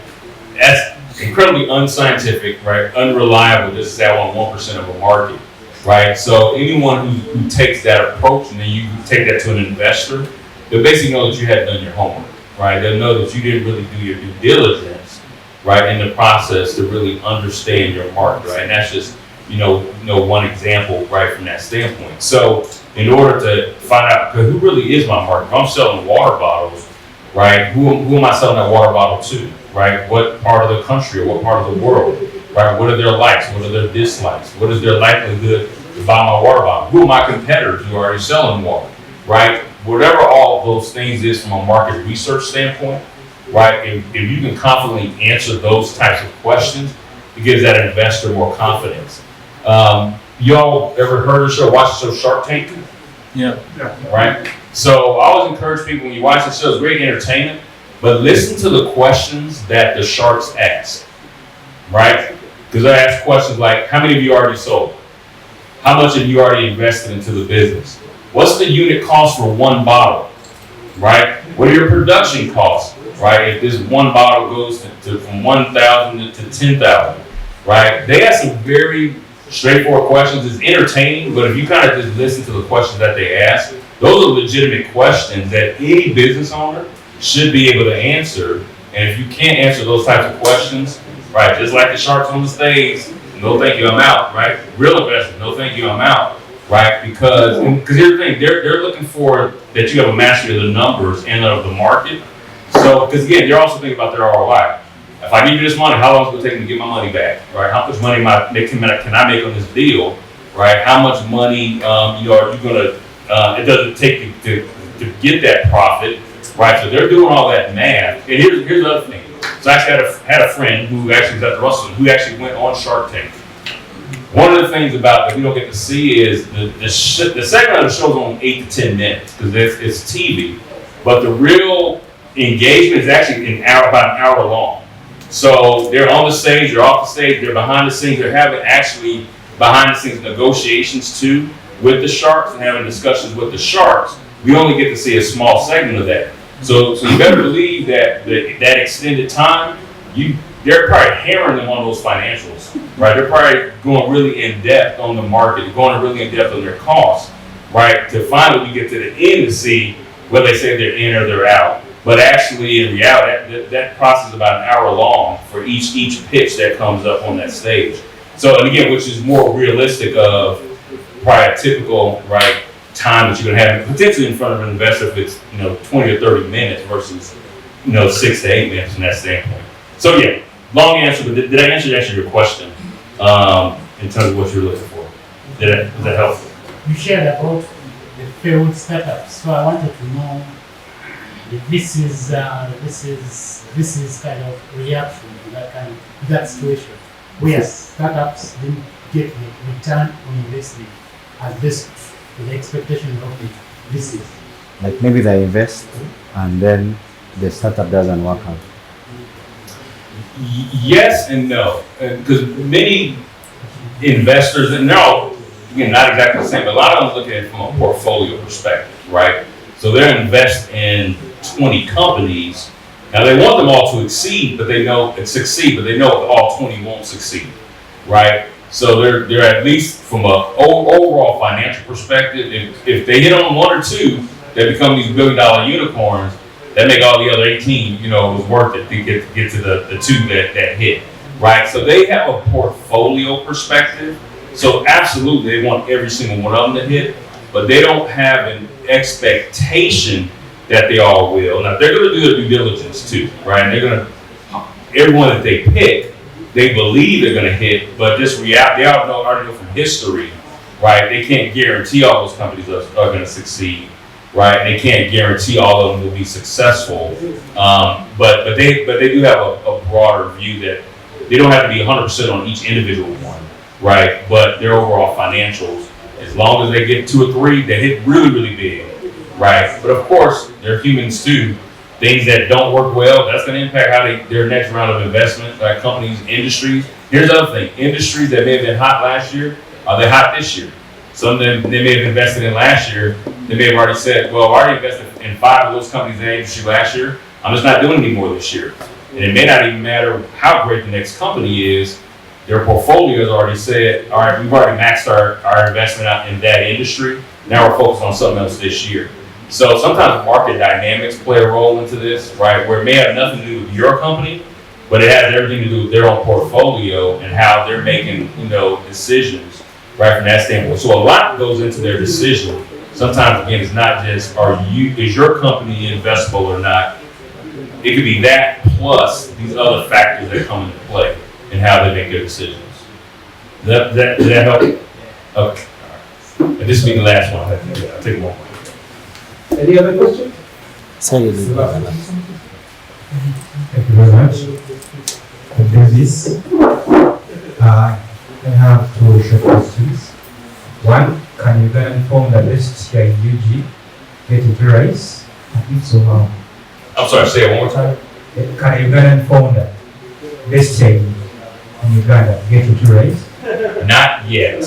I'm going to say not yet. But hopefully in the future, there will be some extended opportunities. Because right now, they even just focus currently on just the Atlanta region, so they don't even really engage outside in other states. But they are starting to create an online platform that will at least give individuals outside of Atlanta opportunities to start to engage with them from an online perspective. So I'll say not yet, but hopefully in the next 6 months or so, there'll be some opportunities for companies outside of Atlanta to engage. I think then the other question is about the checklist that investors from the US come with when they are coming to invest in Africa.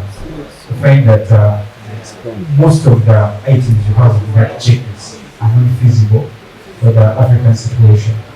So how are you going to somehow adjust, maybe speak to the investor, the investors or other investors, adjust to the local situation. Because you find that some of the things that you people might be looking out for are not here. And Give you can examples. have good founders here locally, but they will be lacking some 2 or 3 things. So I don't know whether you can speak to that. So part of my goal is to learn, right? Learn as much as possible, but also connecting with organizations like this, like Startup, like TIV, like some of the others in the ecosystem that helps me understand better, right, what the local context is. But also, to me, as part of that, even before, let's say, bringing this group over, one of the things I want to do is actually just having some like virtual learning sessions, right? So we can just jump on Zoom and then have some of these conversations and discussions. We really talk about what is the local context. Because if and when, let's say, I happen to bring that group over, I want them to be well versed before they get here, right? I want them to understand the culture a little bit better, understand how things work here better, which means we need you all to help teach them, right? That's why I say it's always a valuable exchange, right? And if we can do that initially virtually, at least it doesn't help with everything, but it helps with a lot, right? At least beginning to understand some things so that by the time they get here, it's not brand new when they get here. There's a little bit of familiarity. So I'll be looking at working with the ecosystem and figuring out some ways that, we can create just some online learning sessions first, right? And you let that be the foundation before we, try to literally get somebody over here, people over here physically.